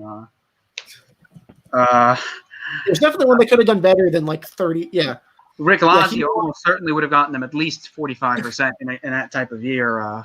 Oh yeah, Rick Lazio is the kind of Republican like the Al D'Amato mold that used to be able to win in New York. Yeah. Which reminds me, Al D'Amato won year after year because of his excellent constituency services and purely his excellent constituency services. Yeah. And speaking No, of I that, get Terrace. I get that he's from Erie County. The problem is that one, Carl Palladino is a nutcase, and two, like just because you're from a county doesn't mean you get 57% of the vote in it. It's Erie County. It's not like it's. No. Unless you're in Pennsylvania, then it's the rule. No. You still have regionalism in New York too. It trickles across the state lines here, but I see we're getting hate in the comments from Chris Botker over saying that Mario's an Obama Trump voter. I still stand by that. We are not retracting that. But, I think you can make a case that Luigi was not a Trump voter. I don't know who Luigi voted for. Wario was definitely a Gary Johnson voter. I think Wario and Waluigi both voted for the candidate who was the green, like the absolute It's green. obvious that Luigi voted for the Green Party. Just look at his trousers. yeah. Also speaking, since we brought up Al D'Amato, his longtime friend and the last of the old. Nassau County machine. Yes, that machine. Peter King is retiring this year, which is a significant change in New York politics, as King has been one of the few, if not the only Republican to withhold wave years that have taken out many of his fellow colleagues, which in a seat itself, which very much could be competitive if the national environment remains the way it is. But that, of course, remains to be seen if New York Democrats don't throw that seat away, possibly with the wrong candidate selection. I don't actually think that the Nassau County machine is dead. They did retake the Hempstead Town Supervisor seat earlier in the year, I think, and they're showing some life. The question is whether or not Democrats are competent, not whether or not the Republicans are competent. Well, yeah, and I think a lot of it, what was it, the last county executive for that county also was corrupt, so it probably didn't help that they had to put that on the ballot line as well at the last election. So, yeah, I think it could. I mean, the machine's probably not as strong as it used to be, but it's probably semi-alive, but it depends, yeah, as you said. It's dying. Yeah, it's dying. It's still alive. Right. But the big issue, as you're talking about earlier, with upstate Republicans in New York, is the massive wave of retirements they've had is almost certainly going to hand New York Democrats state senate. Like, take State Senator Rich Funke. Rich Funke, who represents parts of Rochester, is in a district that Hillary Clinton won by 19 points, Obama won by 15 points, Kirsten Gillibrand won it by 31 points, and it's in 2012. We're talking about an area that's an upstate that managed to trend towards Hillary Clinton from Barack Obama. It just seems impossible for Republicans to hold something like that. Just looking at these election results, there's lots of seats like that Democrats have a great shot in, and because of everything that's going on in upstate New York politics. I think what they did to Rochester in redistricting is just disgusting. Like, the amount that it was pinwheeled. Like, that is Austin level of, like, lines. Yeah, I mean, the last map was rather interesting how they drew it. It might very well possibly be the last favorable, decent map given to the GOP, considering where the state senate is heading at this current rate of time. So we'll maybe summon parts to the high water mark. But yes, the Rochester area was very odd to see how they drew that up, along with many other things in upstate New York. And I 100% think that the Democrats will be able to get more seats from the current map than they would any redraw, just due to they're going to say, oh, one district in Rochester, one district in Syracuse, one in Utica, one in Albany. Instead of like, okay, we're going to pinwheel Rochester, so there are technically 5 Rochester districts, and then we're going to have like 3 in Buffalo that have some part of it. Instead, there's just going to be 1 per 1 city. which will limit them unless they have a huge rebound with just rural upstate New York. Yeah, and in that part of the world too, it also I know it's not very nearby, but having people like John Kiyoko usually is a bit of a pain for them as well, since he's managed over the years to defy his very Dem-leaning seat, to the annoyance, I'm sure, of New York Democrats who'd prefer that seat be held by a Dem. Yeah, the Syracuse Democratic Party is not that good at all. I mean, poor John Katko, who's just going to be utterly and completely wrecked in redistricting. Yeah, they're going to put him in Brindisi's district. Yeah, and that's probably going to force him and whoever wins that seat, whether it's Brindisi or the likelihood on the Republican side of Claudia Tierney, into a fun little Thunderdome. 2 reps enter, 1 rep leaves. My opinion, if you lose, and you lose like Claudia Tierney did in that seat, you shouldn't run again. Just find someone else. But it seems Tom Emmer at the House Republicans thought that it'd be a great idea to bring her back.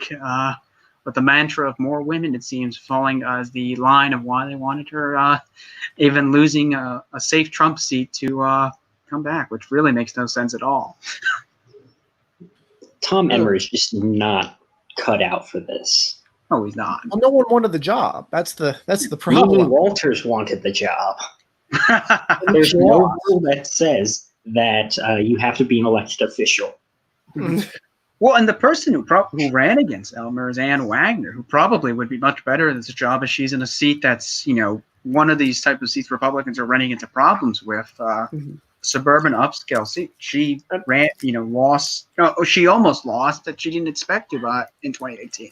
And she also deluded herself into thinking that 20 seats is the floor for Republican gains in the cycle, which is just big brain logic right there. I mean, so if we can just go and run through some of those New York results again, because those results are trickling in. Before we go into that congressional level, at the state Senate level, it appears there's like a progressive DSA candidate.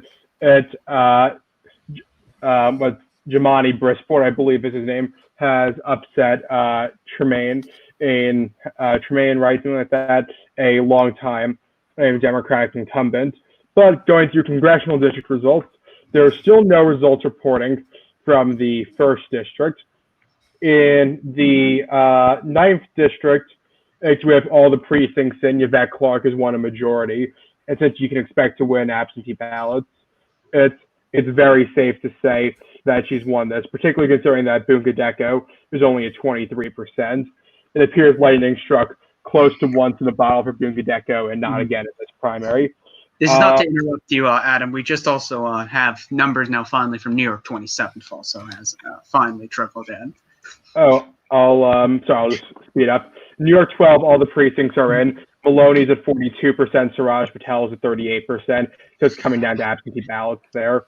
Patel, for those of you who don't know, had some accusations of pedophilia, which I'm sure New York Democrats would be delighted to have in Congress as a result.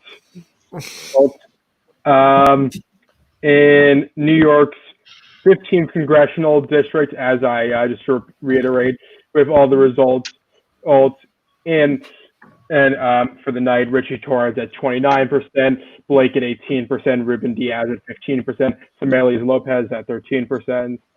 In the 16th district, it's still same thing that we were talking about earlier. Herb Bowman up 61-36. In the Bronx portion, nothing in from the Westchester portion, nothing from the 17th, and that's about it. And then Pete, go on to 27th district results.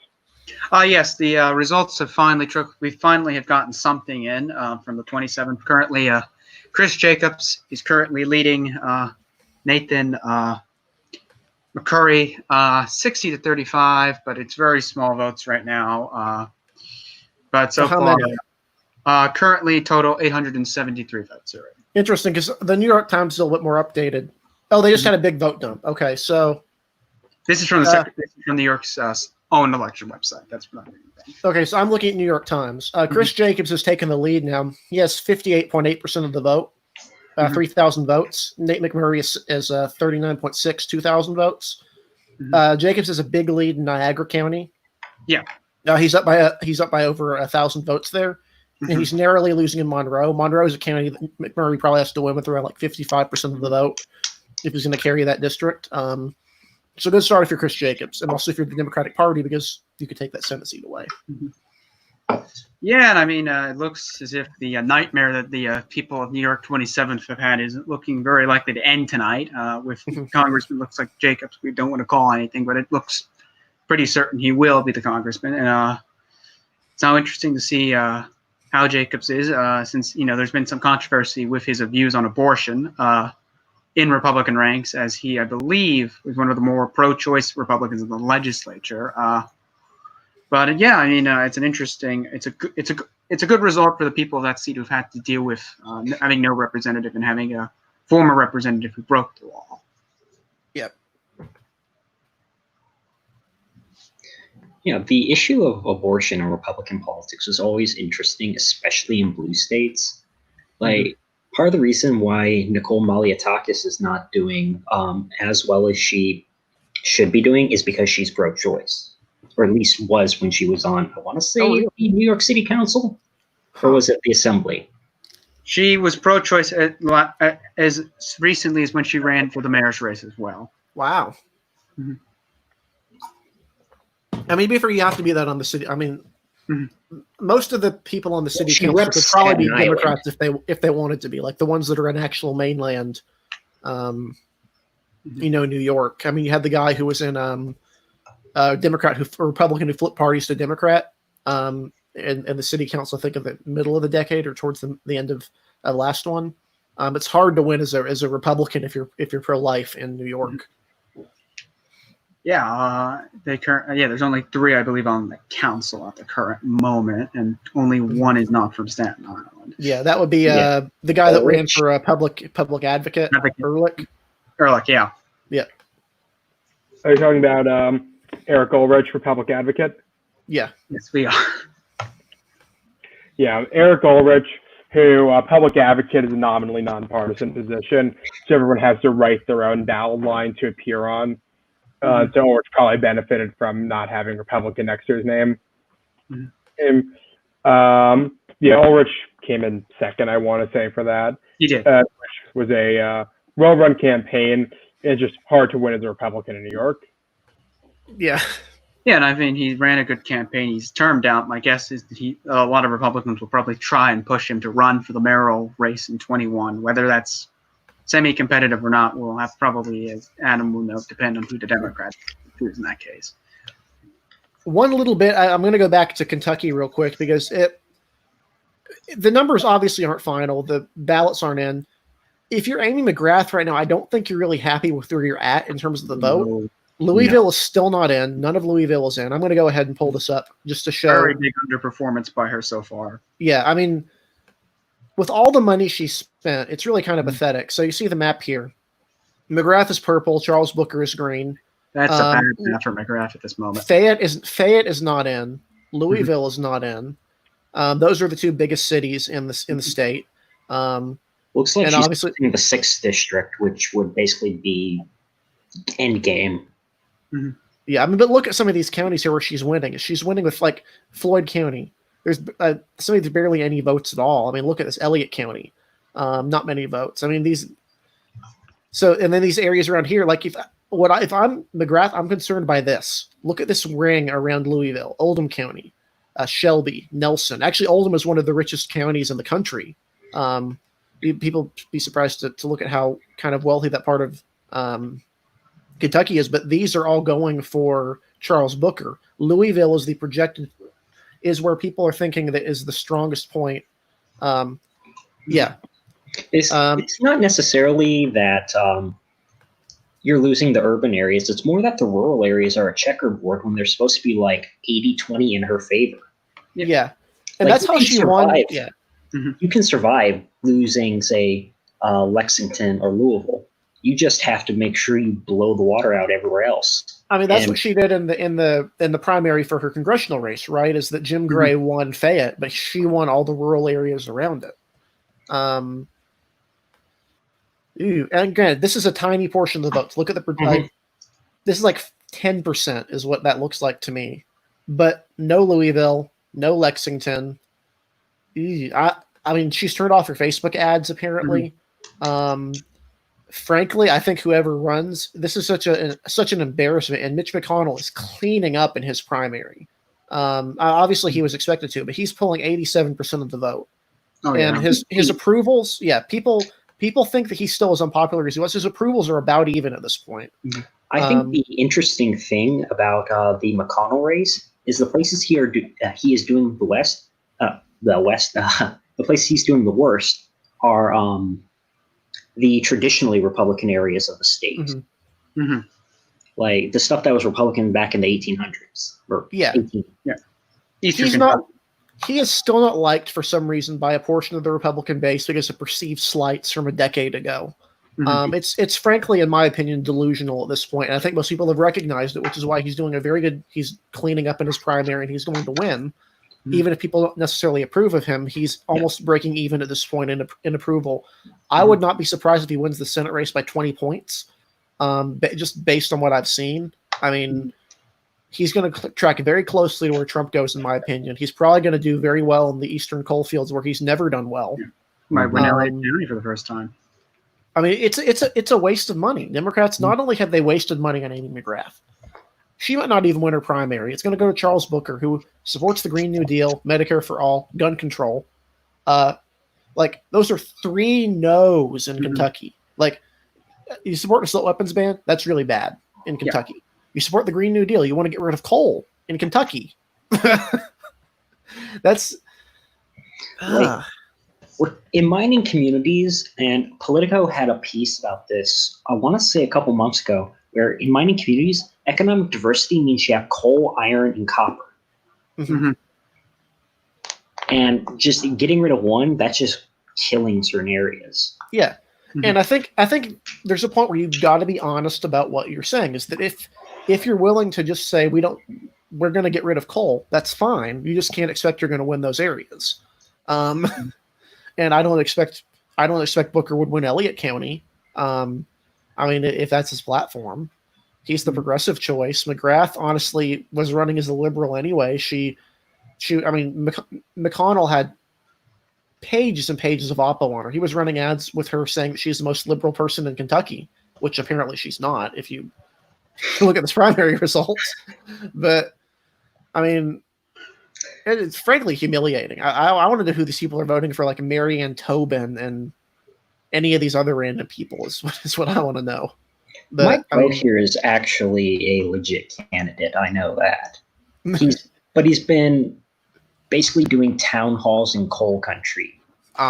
He's a reformer, mine worker, is basically the blue collar communist. Like we need to nationalize the coal industry and give the money back to the workers, and then we're going to change the way bankruptcy does so that pension benefits are paid out first, not debts, and like very pro-worker in a way that is weird. Yeah, that's like old school farmer labor party, nonpartisan league sort of stuff. Like he 100% would be a Democratic nominee in like the 1970s. Like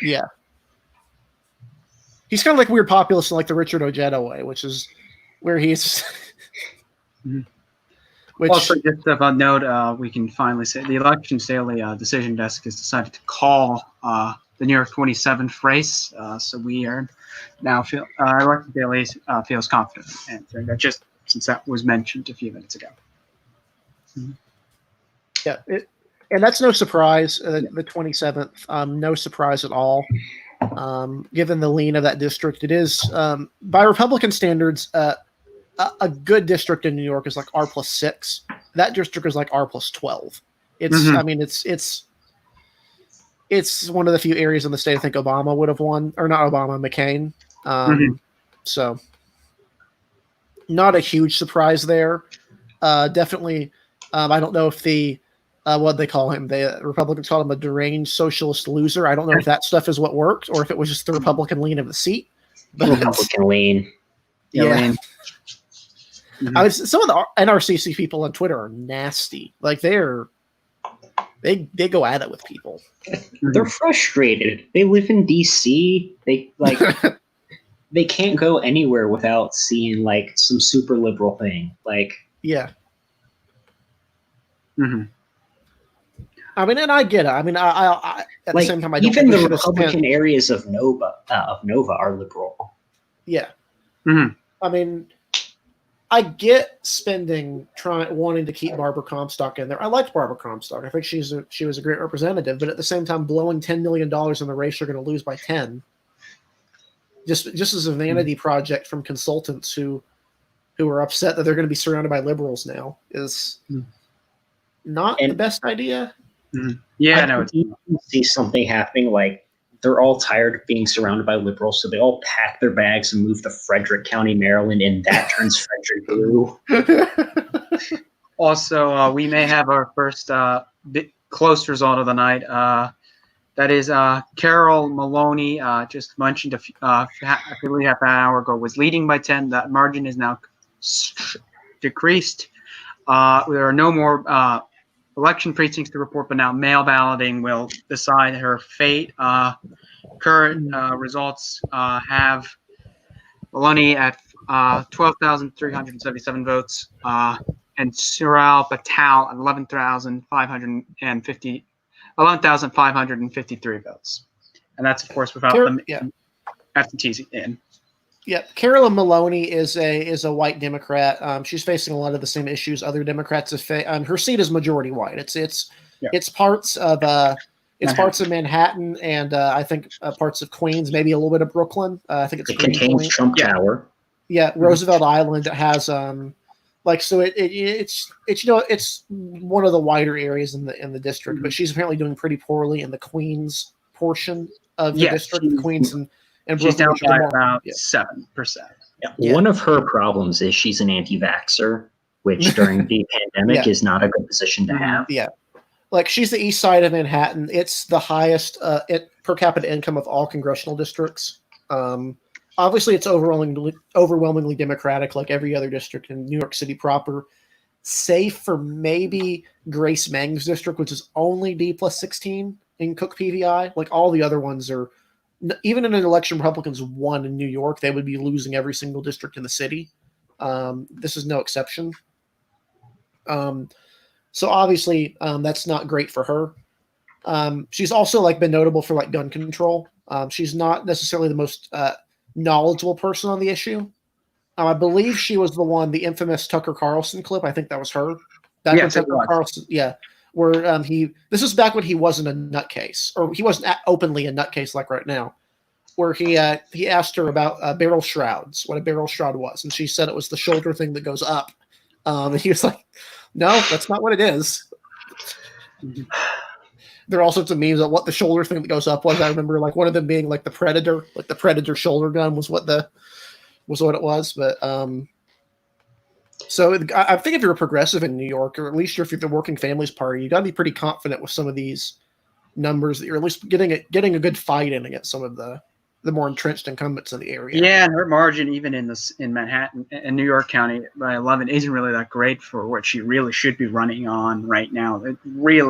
She's in a very critical situation where she may actually be going down, which she did have that primary back in 18, but I don't think most people had her tonight in that much peril. Mm-hmm.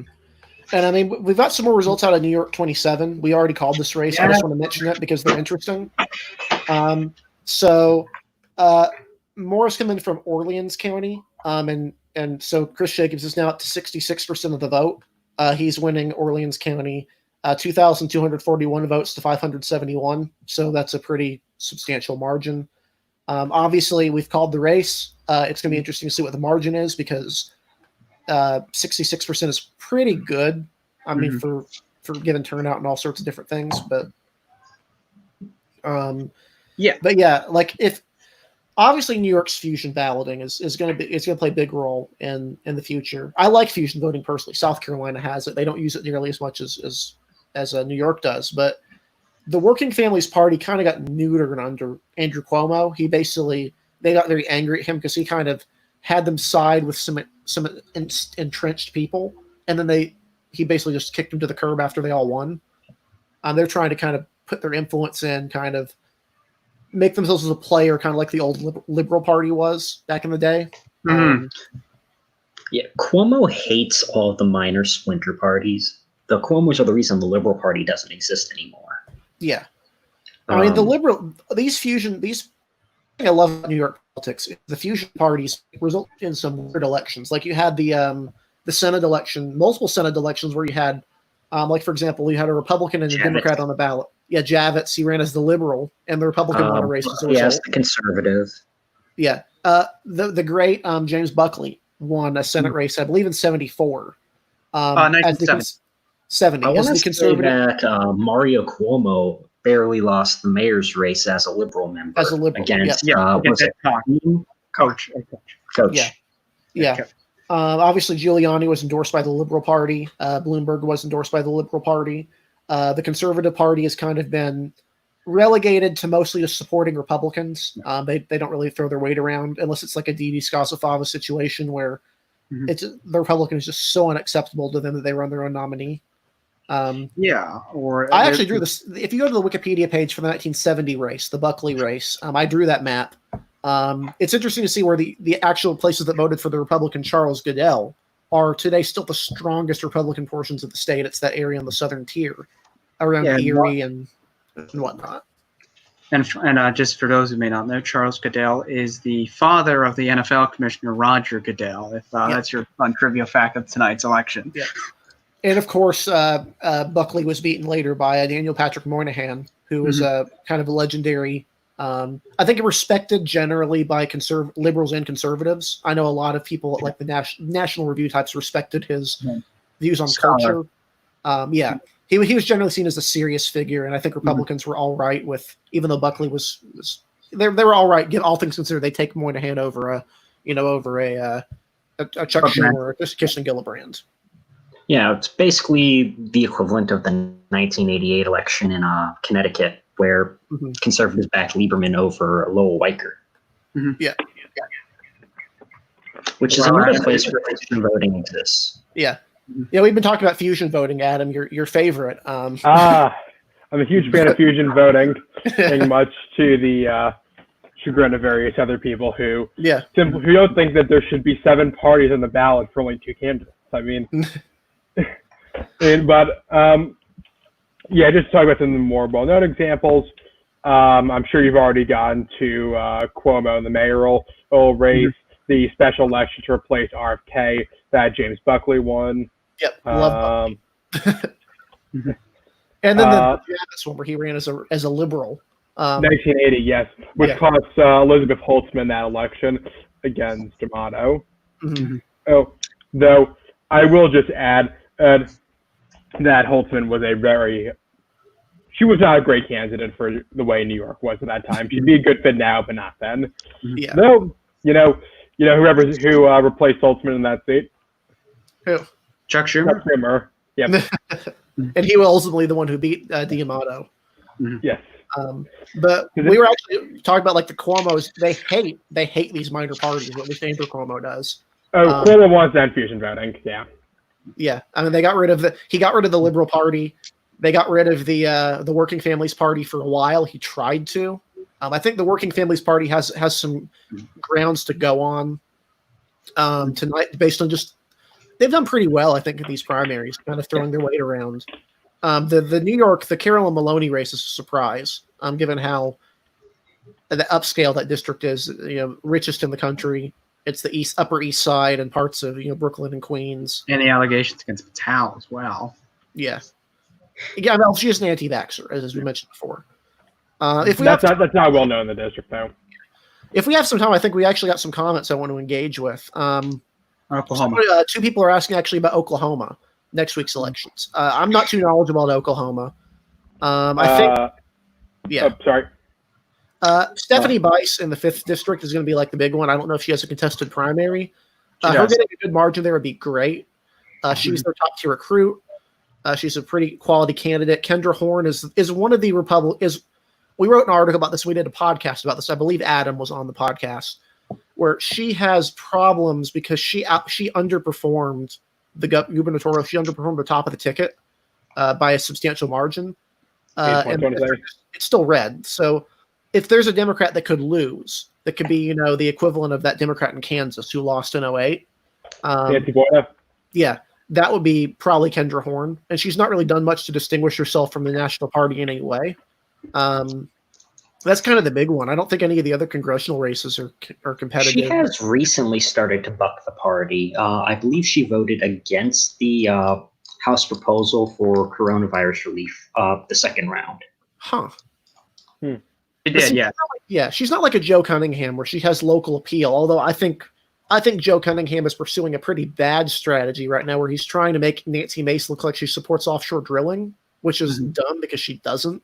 I think the thing is, if you can make people believe she does, that is the key to victory. There's pictures of there's literally pictures of the two side by side, proud about co-sponsoring the bill. So I think that'd be pretty difficult. But it's not like Kendra Horn is like, I have this one issue that's a local issue, and I have your back on it. It's sorry. Yeah, go ahead. I mean, Kendra Horn, if you're in Oklahoma City, you have to be good on oil, regardless of party. And Kendra Horn hasn't done jack squat to appeal to people who care about oil interests in her time in Congress. I mean, she just hasn't. And she's voted for Democratic environmental stuff. I mean, she just hasn't done anything to stake out a conservative position on the most critical local issue. Mm-hmm. I'd be interested to see how the Senate race, the Democratic primary goes. I know Democrats are kind of excited about the candidate they have in that race. I think that it's enthusiasm that's misplaced. They think they can somehow make a dent against info. But, I mean, as far as candidate goes, she's not awful. It'd be interesting to see if she wins. I don't know if there's been any polling at all, any indication that she could win. But we are going to cover that when it happens. If we're not going to cover it with a live podcast, we're going to cover it with on the Twitter account, of course. So stay tuned for Oklahoma news. Also, not to change, we finally do have some numbers out of Westchester County. They started some dumping of that. The first numbers are currently Bowman leads by 4 over Engel, and in the New York 17 one, Unanair Jones currently has about a 20-point lead over Evelyn Farkas. But then again, this is very early. I give you the raw vote. Jamal Bowman has 495 votes to Elliot Engel's 491 in the 16th primary, and in the 17th, Unanair Jones is 309 to Evelyn Farkas is 172. In third place would be Adam Schiffler with 87, which is 12% of the vote. And in fourth, with 81 votes and 11%, is David Buckweld. And that would be the top of the lead right now. And I recant myself. Actually, the person in fourth place is David Carlucci. No, ignore that. David Carlucci, who was very much rumored to be a contender for this possible seat, is currently at 2%. Mm-hmm. And for those interested in the presidential race in New York, obviously Joe Biden is the winner. Right now, he has 66% of the vote compared to 20% for Bernie Sanders. This was expected, but obviously the question was how much of the vote Bernie would get and how much that would affect delegate apportionment. He's doing best in New York. It seems like he's got around. He's got a decent amount of the vote in like Brooklyn, and also in some upstate areas as kind of as a protest vote. But he's got a 23% in Oneida County. So he's doing all right, and 33% in Tompkins. So the college counties he's doing all right. Obviously, he's out of the race, so that kind of impacts things a little bit. But looks like Lindsey Boylan is refusing to concede the election. Lindsey Boylan threw a hissy fit on Twitter when Elizabeth Warren endorsed Nadler, and then threw another hissy fit when AOC endorsed Nadler. So I'd expect absolutely nothing less from her.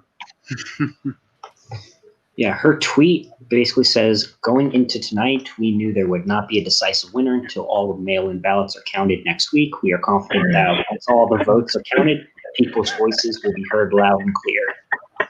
Well, I'm sure people's voices are very clear with her losing, I believe, by 40 points as we speak right now. That is what we in the business call loser speak. Yes. But yes. Okay. Chris Botcher.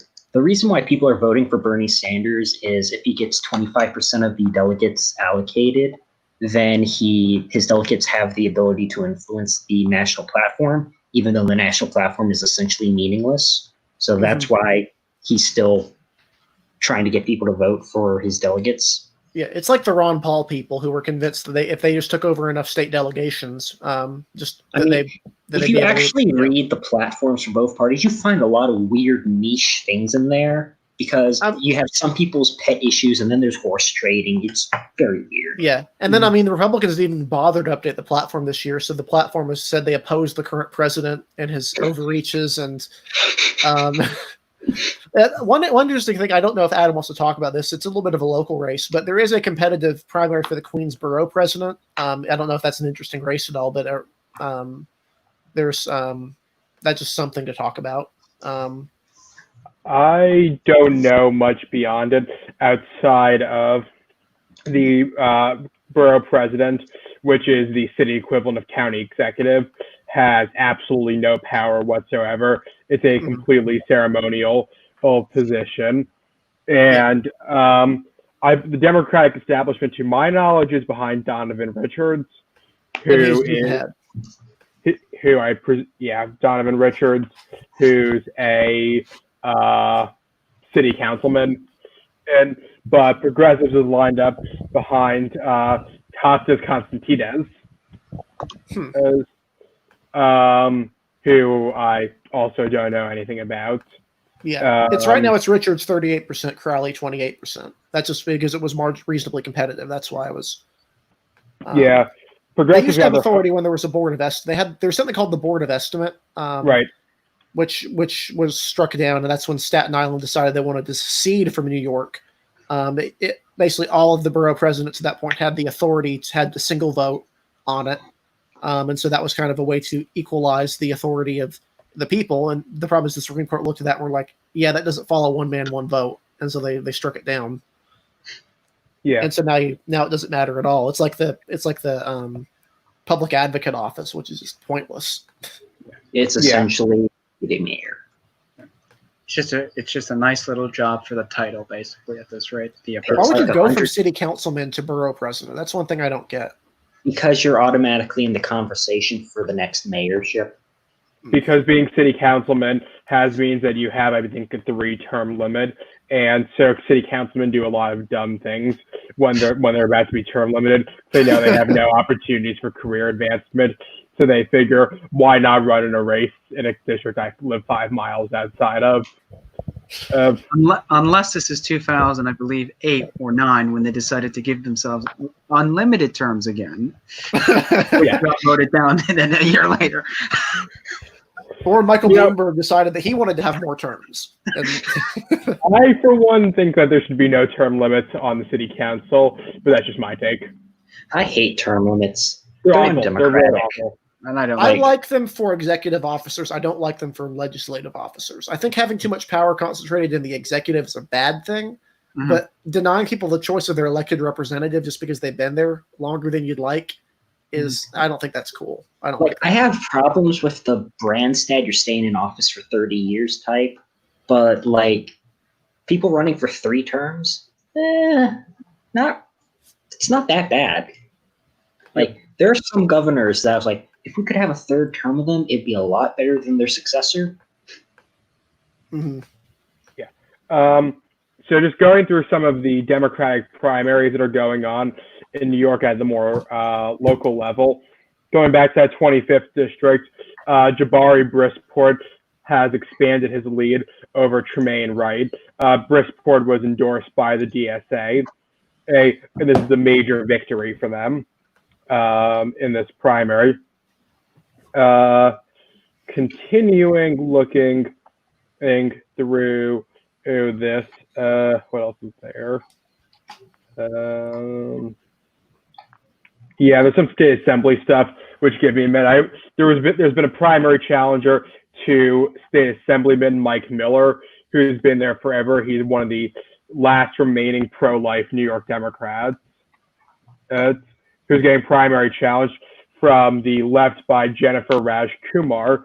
But Jennifer Rajkumar is detested by the online left because she has an even more left-wing person running, Joey DeJesus, who, just for your reference, is non-binary in all future references.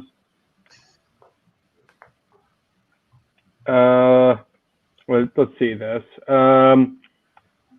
So in the 34th Assembly District, the incumbent is, in this majority minority Hispanic district is Michael Dendecker with, if 73 of 73 precincts reporting, Dendecker lost to primary challenger Jessica Gonzalez Rojas 38-21. And which is a substantial margin, with another primary challenger, Nuala Doherty Naranjo, getting 14%, and Joy Chowdhury getting 11%. In the 35th Assembly District, notoriously corrupt Democrat Hiram Monserrate got 31% of the vote in a comeback bid. In the 36th District, Avarella Simotas, who's a generic Democrat, is losing 51-43 to a socialist, Zohran Mamdani. Continuing, Jennifer Rajkumar is currently getting 50%, just over 50% of 100% of the vote in, beating Miller, who's at 23%, and DeJesus, who's at 22%. Continuing, Ron Kim, who's a progressive, was getting a primary challenge from a more moderate Democrat, Stephen Lee. Kim is beating Lee 61-26. What else is there? Joseph Lentol, who's a longtime state assemblyman with 100% of precincts reporting, is losing 46-49 to socialist primary challenger Emily Gallagher. But with that, you can reasonably expect the absentee ballots to favor Lentol. And that's the Williamsburg district, in case you're curious. What else is there? In Shelton Silver's old district, progressive darling Yaline Neo, I apologize for mispronouncing that last name, certainly, is beating liberal or generic Democrat primary challenger Grace Lee 57-35. What else? In the 73rd Assembly District, a 22-year-old Yale graduate, Cameron Kaufman, is only losing 54-35 to Dan Quartz, the incumbent. And I only know that because I know someone who knows Kaufman. And is there anything else that I'm forgetting? I think I got most of them. Yeah, some down ballot stuff that matters.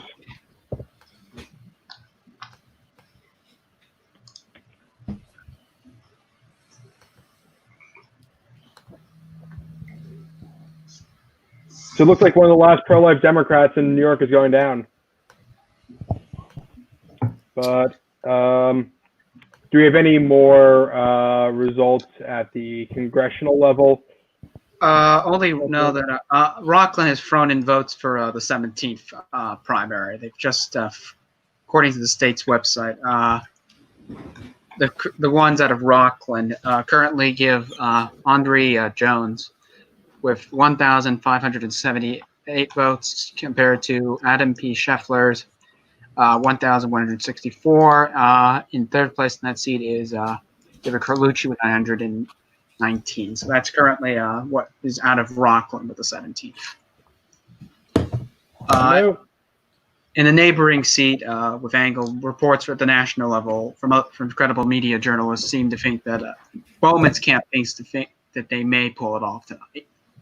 Yeah, Bowman seems to be really confident with where he's at. Mm-hmm.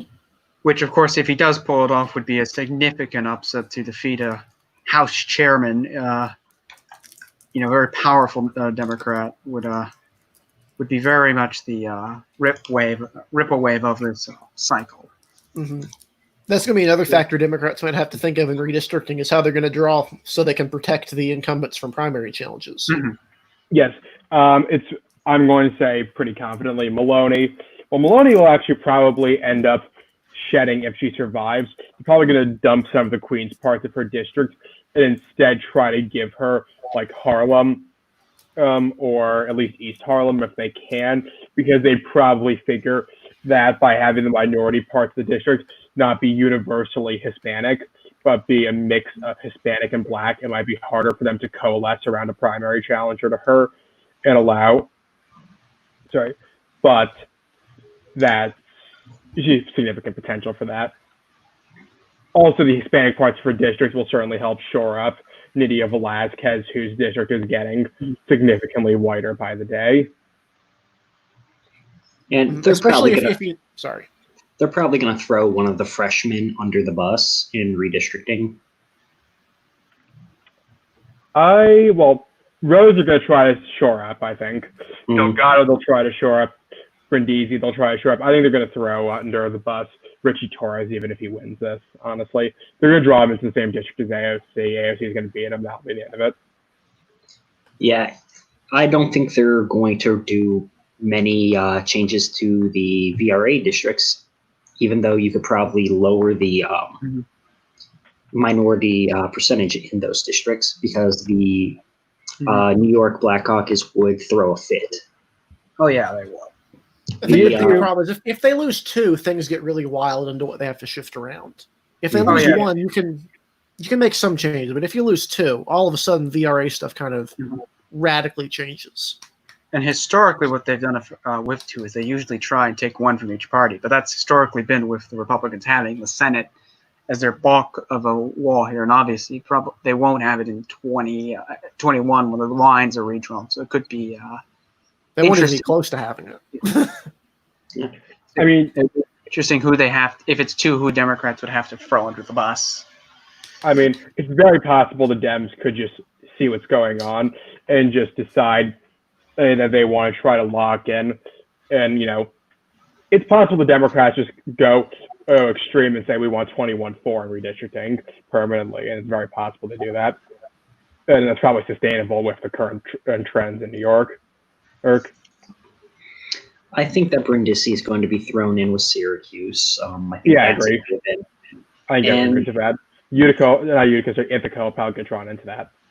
And I think that you're probably going to have some weirdness in Long Island where they butcher up King's seat. Yeah, I agree.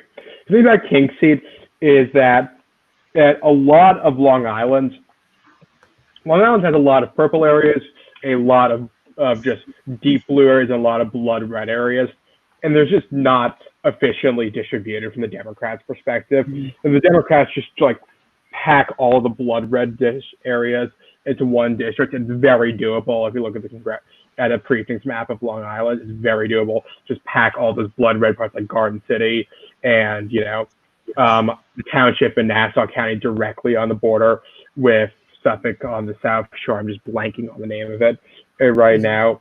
Oyster Bay? No, that's North Shore. Oh. Oyster Bay. Isn't Oyster Bay where Teddy Roosevelt? I think where Gatsby takes place. It's also really easy to draw a Republican 3-1 split in Long Island. It is. Long Island is a very gerrymanderable area. Republicans actually, back when Long Island had more districts, tried to draw Long Island in the 1993 cycle to be something like 6-0 Republican, and it backfired. So they got Carolyn McCarthy, and then they got Steve Israel, and then they settled on maybe at 5 or something like that. Either way, Long Island. And in 2003 to 2013 cycle, there was Tim Bishop, who was a Democrat from what's now Zeldin's district. You had Israel from what's now Swozey's district. You had Carolyn McCarthy from what's now Kathleen Rice's district. And then you had, what's his face? You had from the 5th district. It was a mix of like Queens and Staten Island. And his district got just decimated in redistricting and he retired. I'm just totally blanking on this guy's name. It's Gary Ackerman, who I believe has since gotten accused of something in the 1970s, of doing something in the 1970s. Is, I don't know. Either way, We're actually going to go ahead and show one of the maps that we cleared, since this would be a potential fair map with the 25, because it would be some potential changes. If you made an actually fair map, I think me and Adam kind of discussed with this. I kind of showed him this in the chat. Mm-hmm. But notice how big the changes are. Like, all of a sudden, like, this doesn't cross over into here. All of a sudden, 4 is entirely contained in Nassau and Queens. And then you have even crazier stuff like 8 right here. Like, if you want to make it a white seat, you got to kind of throw in the Jews, Orthodox Jews over in here, Borough Park. Like, this is for a potentially fair map. A Democrat map can kind of decimate this, but the number of seats that you can squeeze out of that are minority is pretty small. Like 10 right here is only 40% black. 9 is 46%. 12 is only 38% Hispanic. Like, it gets really, really hard to meet, VRA requirements in this area. Yeah. And that's with, it seems more likely they lose 1 than 2 at this point. 2 would be kind of a surprise. Yeah. I will say redrawing Brooklyn gets much easier if you keep the current design of Nadler's district. Or just pack all the white parts of Brooklyn into Nadler's district, like it's currently done. And like it's been done for 30 years now. Just to go back to Virginia, since this lovely person has seemingly won his primary, the return of Scott Taylor, it seems, to Virginia's 2nd. Just because to move just a bit on for New York for the time being, the thoughts of the U3 on Scott Taylor's return and what that may mean for that seat. Good old Scott Taylor. Hopefully he doesn't commit more crimes. Right. Scott Taylor for prison 2020. Make the jail cell great again. Indeed. Let's see what else. Being more serious, Scott Taylor has a great fit for the district. It's just that he surrounds himself with the wrong people. Mm-hmm. Like, he could easily get away with holding that seat for however long he wanted if he decided to be moderate on social issues and just focus on defense dollars for the Hampton Roads area. Like, half of the submarines that America makes are made in his district. And like, you just got to keep reminding people that, hey, 40% of you have jobs because of the contracts that I got for this area. Because he seemed good on defense stuff, but as you noted, then when the other stuff came up, that's where his problems started to rise up all over the place. Yeah. You can't basically commit fraud and expect to hold office in a swing state or swing district. Yeah. Yep. Jamal Bowman is currently giving a victory speech in New York 16, which, if you ask me, seems a bit premature, but that hasn't stopped anyone before. As burners will say in any reply, if you ever say something positive about Pete Buttigieg. I think I saw a meme yesterday, which is that Pete Buttigieg was going to declare victory in the Kentucky Senate primary or something. I saw that as well. I mean, he's giving a speech. Obviously, we won't call it. I don't think any other sites or networks have called it. But I won't deny. He is probably in a good position, it seems, to probably be the next congressman from that seat. But that's we still have to wait and see. Meanwhile, it seems like the world outside, apparently there have been aliens spotted in Miami or something along that line. And apparently Thao Nguyen is leaving Twitter, so that's the surprising Twitter news of the night. And then maybe the other quick thing is that in North Carolina, I know this was mentioned earlier, but I'm sure Eric will have more thoughts on this, about the Mark Meadows, North Carolina 11th seat. Had a bit of a surprise result that the young Republican, I'm forgetting his name, and Eric can cut me off to say his name, the Mark Meadows endorsed candidate to take that seat. Mark Meadows, Trump-endorsed candidate. If I can go on a little bit of a spiel about this before, I know we're going to get off probably here in about 13 minutes or so.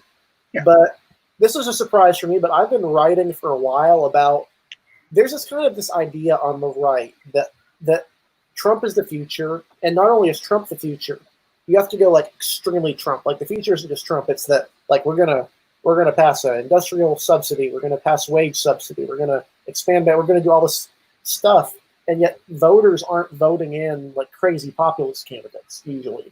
And when they win in a split primary, like Chris Kobach. They win because they have a split primary and the Trump endorsement carries weight there. But if you look at like primaries like Wisconsin 8, where Tom Tiffany, a establishment Wisconsin state senator who ran on repealing Bacon-Davis, which is the prevailing wage law for federal contractors, he easily beat a more Trumpy populist candidate. And then here you have Madison Cawthorn, who you look at his website. If you compare his issues page with Linda Bennett's issues page, Bennett's is all Trump. It's a big picture, a banner of Trump at the top. It's, Trump is awesome. We love Trump. I'm going to be 100% with him. And then Madison Cawthorn's page is like, yeah, I'm from Henderson County. I've been here my whole life. I'm going to support traditional conservative stuff. If Trump's mentioned there, he's not mentioned barely at all. And it seemed like that local connection is what kind of helped it. But it also goes into what I was kind of been thinking, which is that the end result of Trump isn't going to be that the GOP is just replaced with Trump. And like everyone just becomes mini Trumps overnight. That's absurd. That's not how political parties work, especially in the United States where political parties don't control their nominees. It may be in the UK that would be the case, but here the people do. And it seems to me like what's happening is that Trumpism is, if it's being incorporated into the stool of Republicans. So like you have the fiscal conservatives, social conservatives, and foreign policy types. It's like the Trumpism is being incorporated as like a little mini fourth leg on the stool, but it's not just immediately it's getting rid of everything else. Like you're accepting that he's there and you're taking a few positions, but it's not everything is a mini Trump. Like that's just what it seemed like to me. That's kind of an indication of what I've been thinking, which is that not everything is going to go through what those people want. And Mark Meadows resigned early so that Linda Bennett could be the Republican nominee. Madison Cawthorn is young. He's relatively he's good looking, at least I've heard from the ladies. He's pretty charismatic. I mean, it seemed like in this case the fundamentals mattered more than the Trump Meadows endorsement. At least to me. I mean, if you look at the results, they're 100% in. He won 66% of the vote, 34% for Bennett. That's a 15,000 vote gap. He won almost 75% of the vote in Henderson County. Won 2-1 in Buncombe. He beat her Linda Bennett in Haywood, where she is on a local office of some type, and she's the vice chair of the party there. He beat her in Jackson County, which is College. The only county he lost was Rutherford, which isn't even entirely in the district. So I'm excited for the result, I think. I also think it's just interesting because you've seen the Tom Tiffany thing. You've seen California 25, where Mike Garcia was not the choice of the party. The choice of the party was Steve Knight, and he lost. And then Mike Garcia was the one who won the seat. So it's just interesting. I think, and he is a candidate. If he lives up to the promise of what he's kind of running with, I think he could be a potential star for Republicans statewide. If you look at his issues, it's very traditional Republican stuff. Low taxes, pro-gun, which is really good in North Carolina. Not even the liberals here want to get rid of the guns. Like very typical conservative, with a little bit of sprinkling of Trumpy stuff. Like we don't want sanctuary cities and some other stuff like that. But that's not the dominant part of the platform. The dominant part of the platform is what conservatives have always wanted and have always fought for in their nominees. So That's just kind of my perspective on it as someone who's from Western North Carolina, not the mountain area, but the foothills. So, adjacent to that area. Yeah, and then on that also note of surprises, we also had the Virginia 5 primary on the Democratic side produce a bit of a surprise result that I think no one saw coming. I know Andrew's in that neck of the woods. So, Andrew, what did you thoughts on that or on that surprise of the night so far?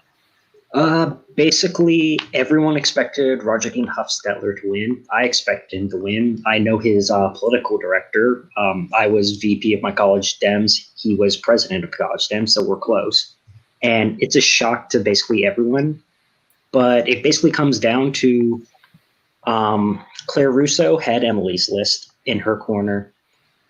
RD had basically all the institutional backing. But since coronavirus doesn't allow people to activate their GeoTV networks, you can't really get people to knock on doors. So that didn't play into his strength. And Cameron Webb is essentially the African-American doctor from Charlottesville that college students would crawl across broken glass to vote for, which really is key to him winning. In my personal ratings, I'm shifting this to the further towards Republicans, mainly because I don't think he can get the numbers he needs out of the swing counties of Central Virginia, Nelson, Buckingham, and Fluvanna that are necessary for a Democrat to win in the 5th. Yeah.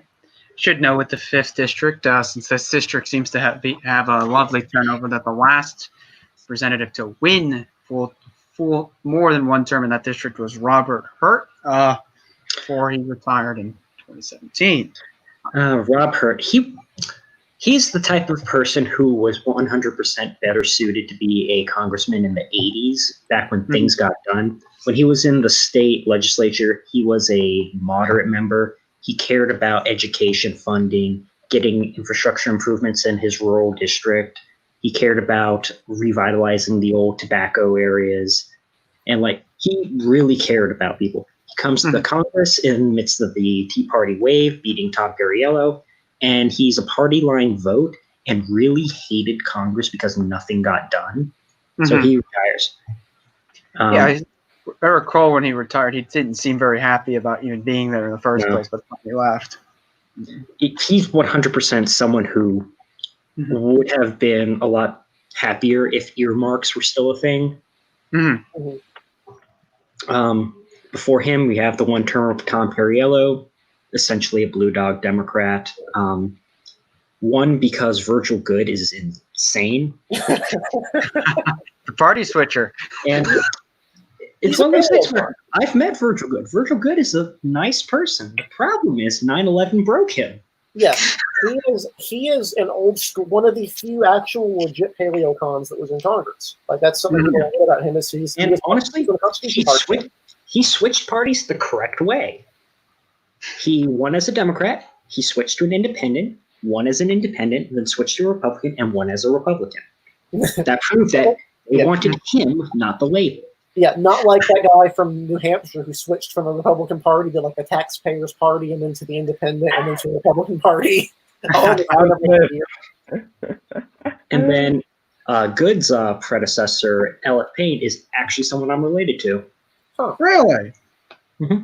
He's like my grandfather's cousin or something like that. We're basically, if you're from that part of Virginia and your family's lived there for 100 years, you're definitely related to me. Yeah, and he ran for lieutenant governor and was like, "Yeah, I'm resigning my seat, to run for this." Ended up losing because '97 was not a good year for Democrats in Virginia. That was Jim Gilmore here, right? Gilmore, yes, he ran on education. Yeah, but there's some interesting stuff in some of these, interesting stories. I mean, I don't know. I think you mentioned earmarks being a thing. I actually think earmarks are a big reason a lot of rural Democrats have lost, is because they can't go back and it used to be those Dakota Democrats be like, yeah, I'm a Democrat, but I'm also giving you all this money. Yeah, there's a reason why everything in West Virginia is named after Harry Byrd. Yeah, he was chair of so many different committees. It's like, yeah, I'm not signing off on this unless you give me like $50 million for my district.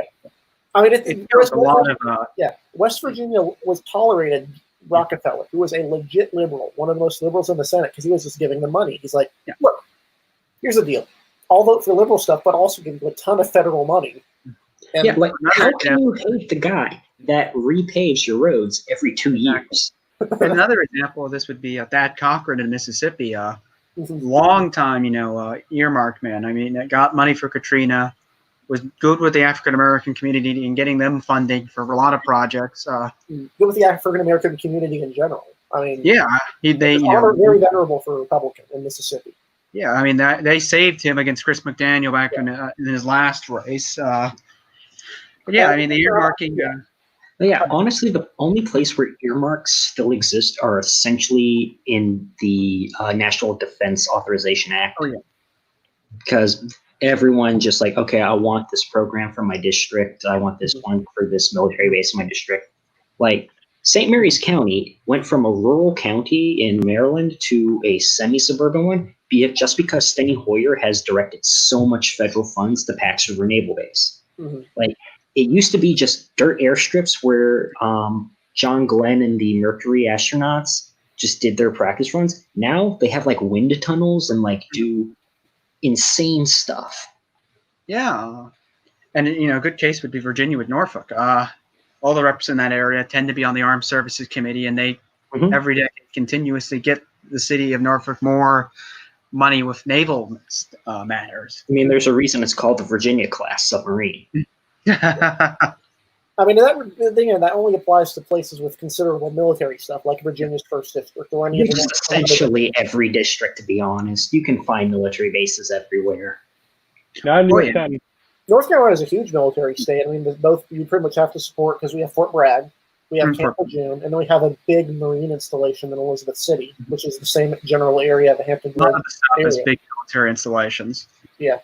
Marshall Air in Alabama. You have all of the Coast Guard areas on the shore, which generally are put in the military budget, but they're not military technicalities. Yeah. So since we're closing, actually, my bad. Lejeune is a Marine base, and then Elizabeth City is the Coast Guard.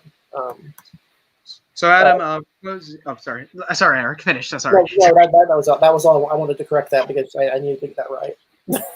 Adam, you are the New York Democrat here. Tonight looks like a good night for the progressive wing of the New York Democrats, with likely victories with Jamal Bowman, Monere Jones, and possibly Patel.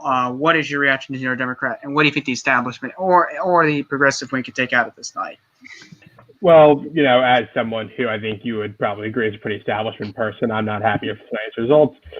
But that's my perspective. I think Yvette Clarke got a larger than expected victory in New York's 9th District. That's good. Nadler blew Boylan away, and watching her Twitter meltdowns will never cease to be comical.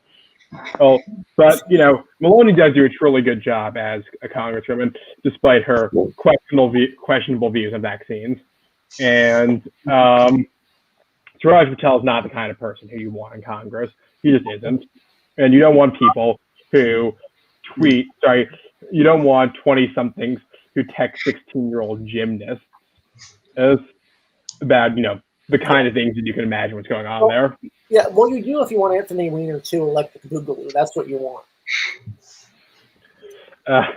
And then, 15th District, that's a win. We didn't get Ruben Diaz. That's a win. And, as long as it's not Ruben Diaz, it's a win. And you know what? Richie Torres will be a great congressman for 2 years. And then finally, I'm unhappy Engel is losing, but you know what? He can still pull it out. Just a second. We need to go over this before we end the coverage for the night. Is that results are starting to come in out of Lexington, apparently, according to the Washington Post. And what are those people saying? Yeah, according to Polling USA Twitter account, which take them with a grain of salt because they tweeted out the PAC Avenatti poll. But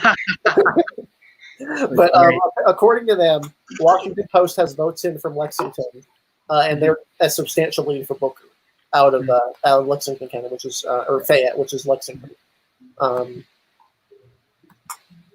So that's not good news for McGrath. Maybe the most overrated Senate candidate of the last decade. I mean, on the Democratic side, I mean, Like, that type of money, and to lose that primary, if that's the case, that's just.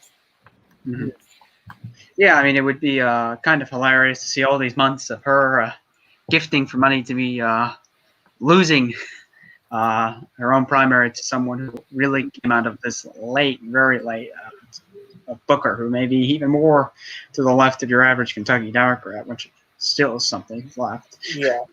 I mean, it seems to me like apparently the Booker team is very confident about their numbers in Louisville, as they should be. That's kind of their stronghold. They apparently think that they have a very substantial lead. A reporter from Spectrum News in Kentucky said the Booker poll has them with an 82 to 16 point lead over McGrath in their internal exit poll. Take that with a grain of salt, but if it's anything close to that number, that's not good. Yeah, I mean, it's not good. That would be a surprise of the night. Mitch McConnell is probably going to win anyway, fall, but yeah. I mean, we have it at. I don't even think we have it at likely R. I think we have it at safe R on Elections Daily, if I recall right. And then the final New York results before we sign off in a few minutes. The first primary district, we haven't talked about that tonight, but just I'll give a general rundown of it. The Democratic candidate, currently a three-way fight between Perry Gerson, who has 35.38%, Nancy S. Kordoff, who has 29.17%, Bridget M. Fleming, who has 31.88%. That race will likely still has a lot of district electoral precincts to come in, and probably will decide on mail. In the second district, another Democratic hopeful seat they want to put a lot of money trying to get in 2020. Jackie Gordon is ahead. However, there is nothing in from Nassau. She's up significantly, 78-24, but nothing out of Nassau County yet, only out of Suffolk. So that should be taken maybe with some grain of salt. Trying to see if there's any more significant primaries. Jeffrey Meeks, who had been rumored to possibly be under threat from the primary challenger, is easily ahead, but with nothing so far out of his Nassau area, but seemingly ahead. Look more. See,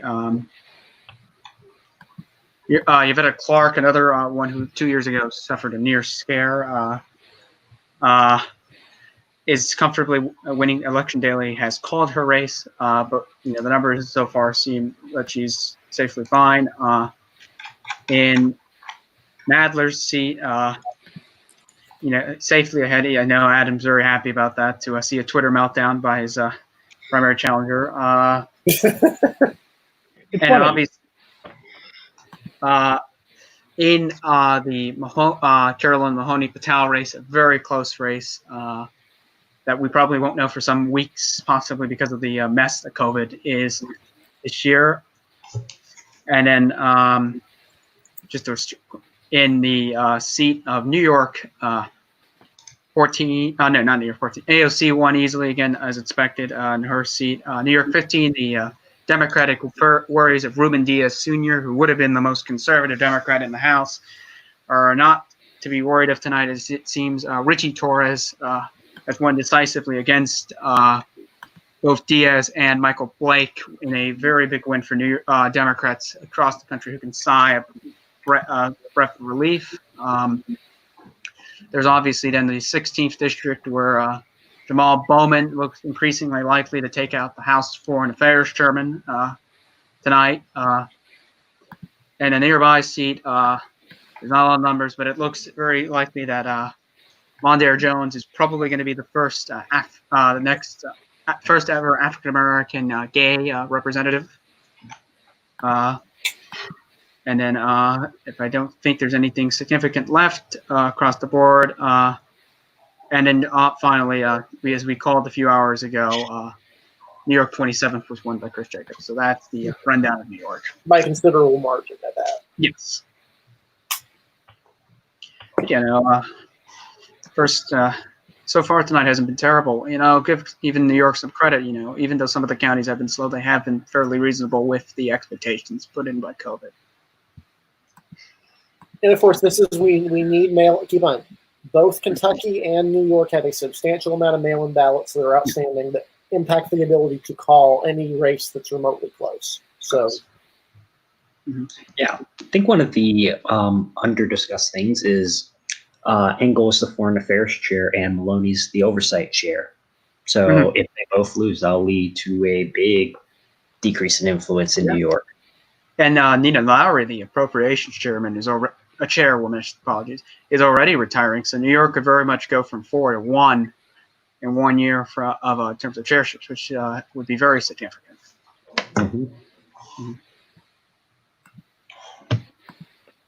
And of course, as mentioned, tonight's been probably in New York a very good night for the progressive wing of the party, which has had its very much fights with the establishment wing over the last few years, as the face guard of the last member of the IDC, looks like he's not going to Congress.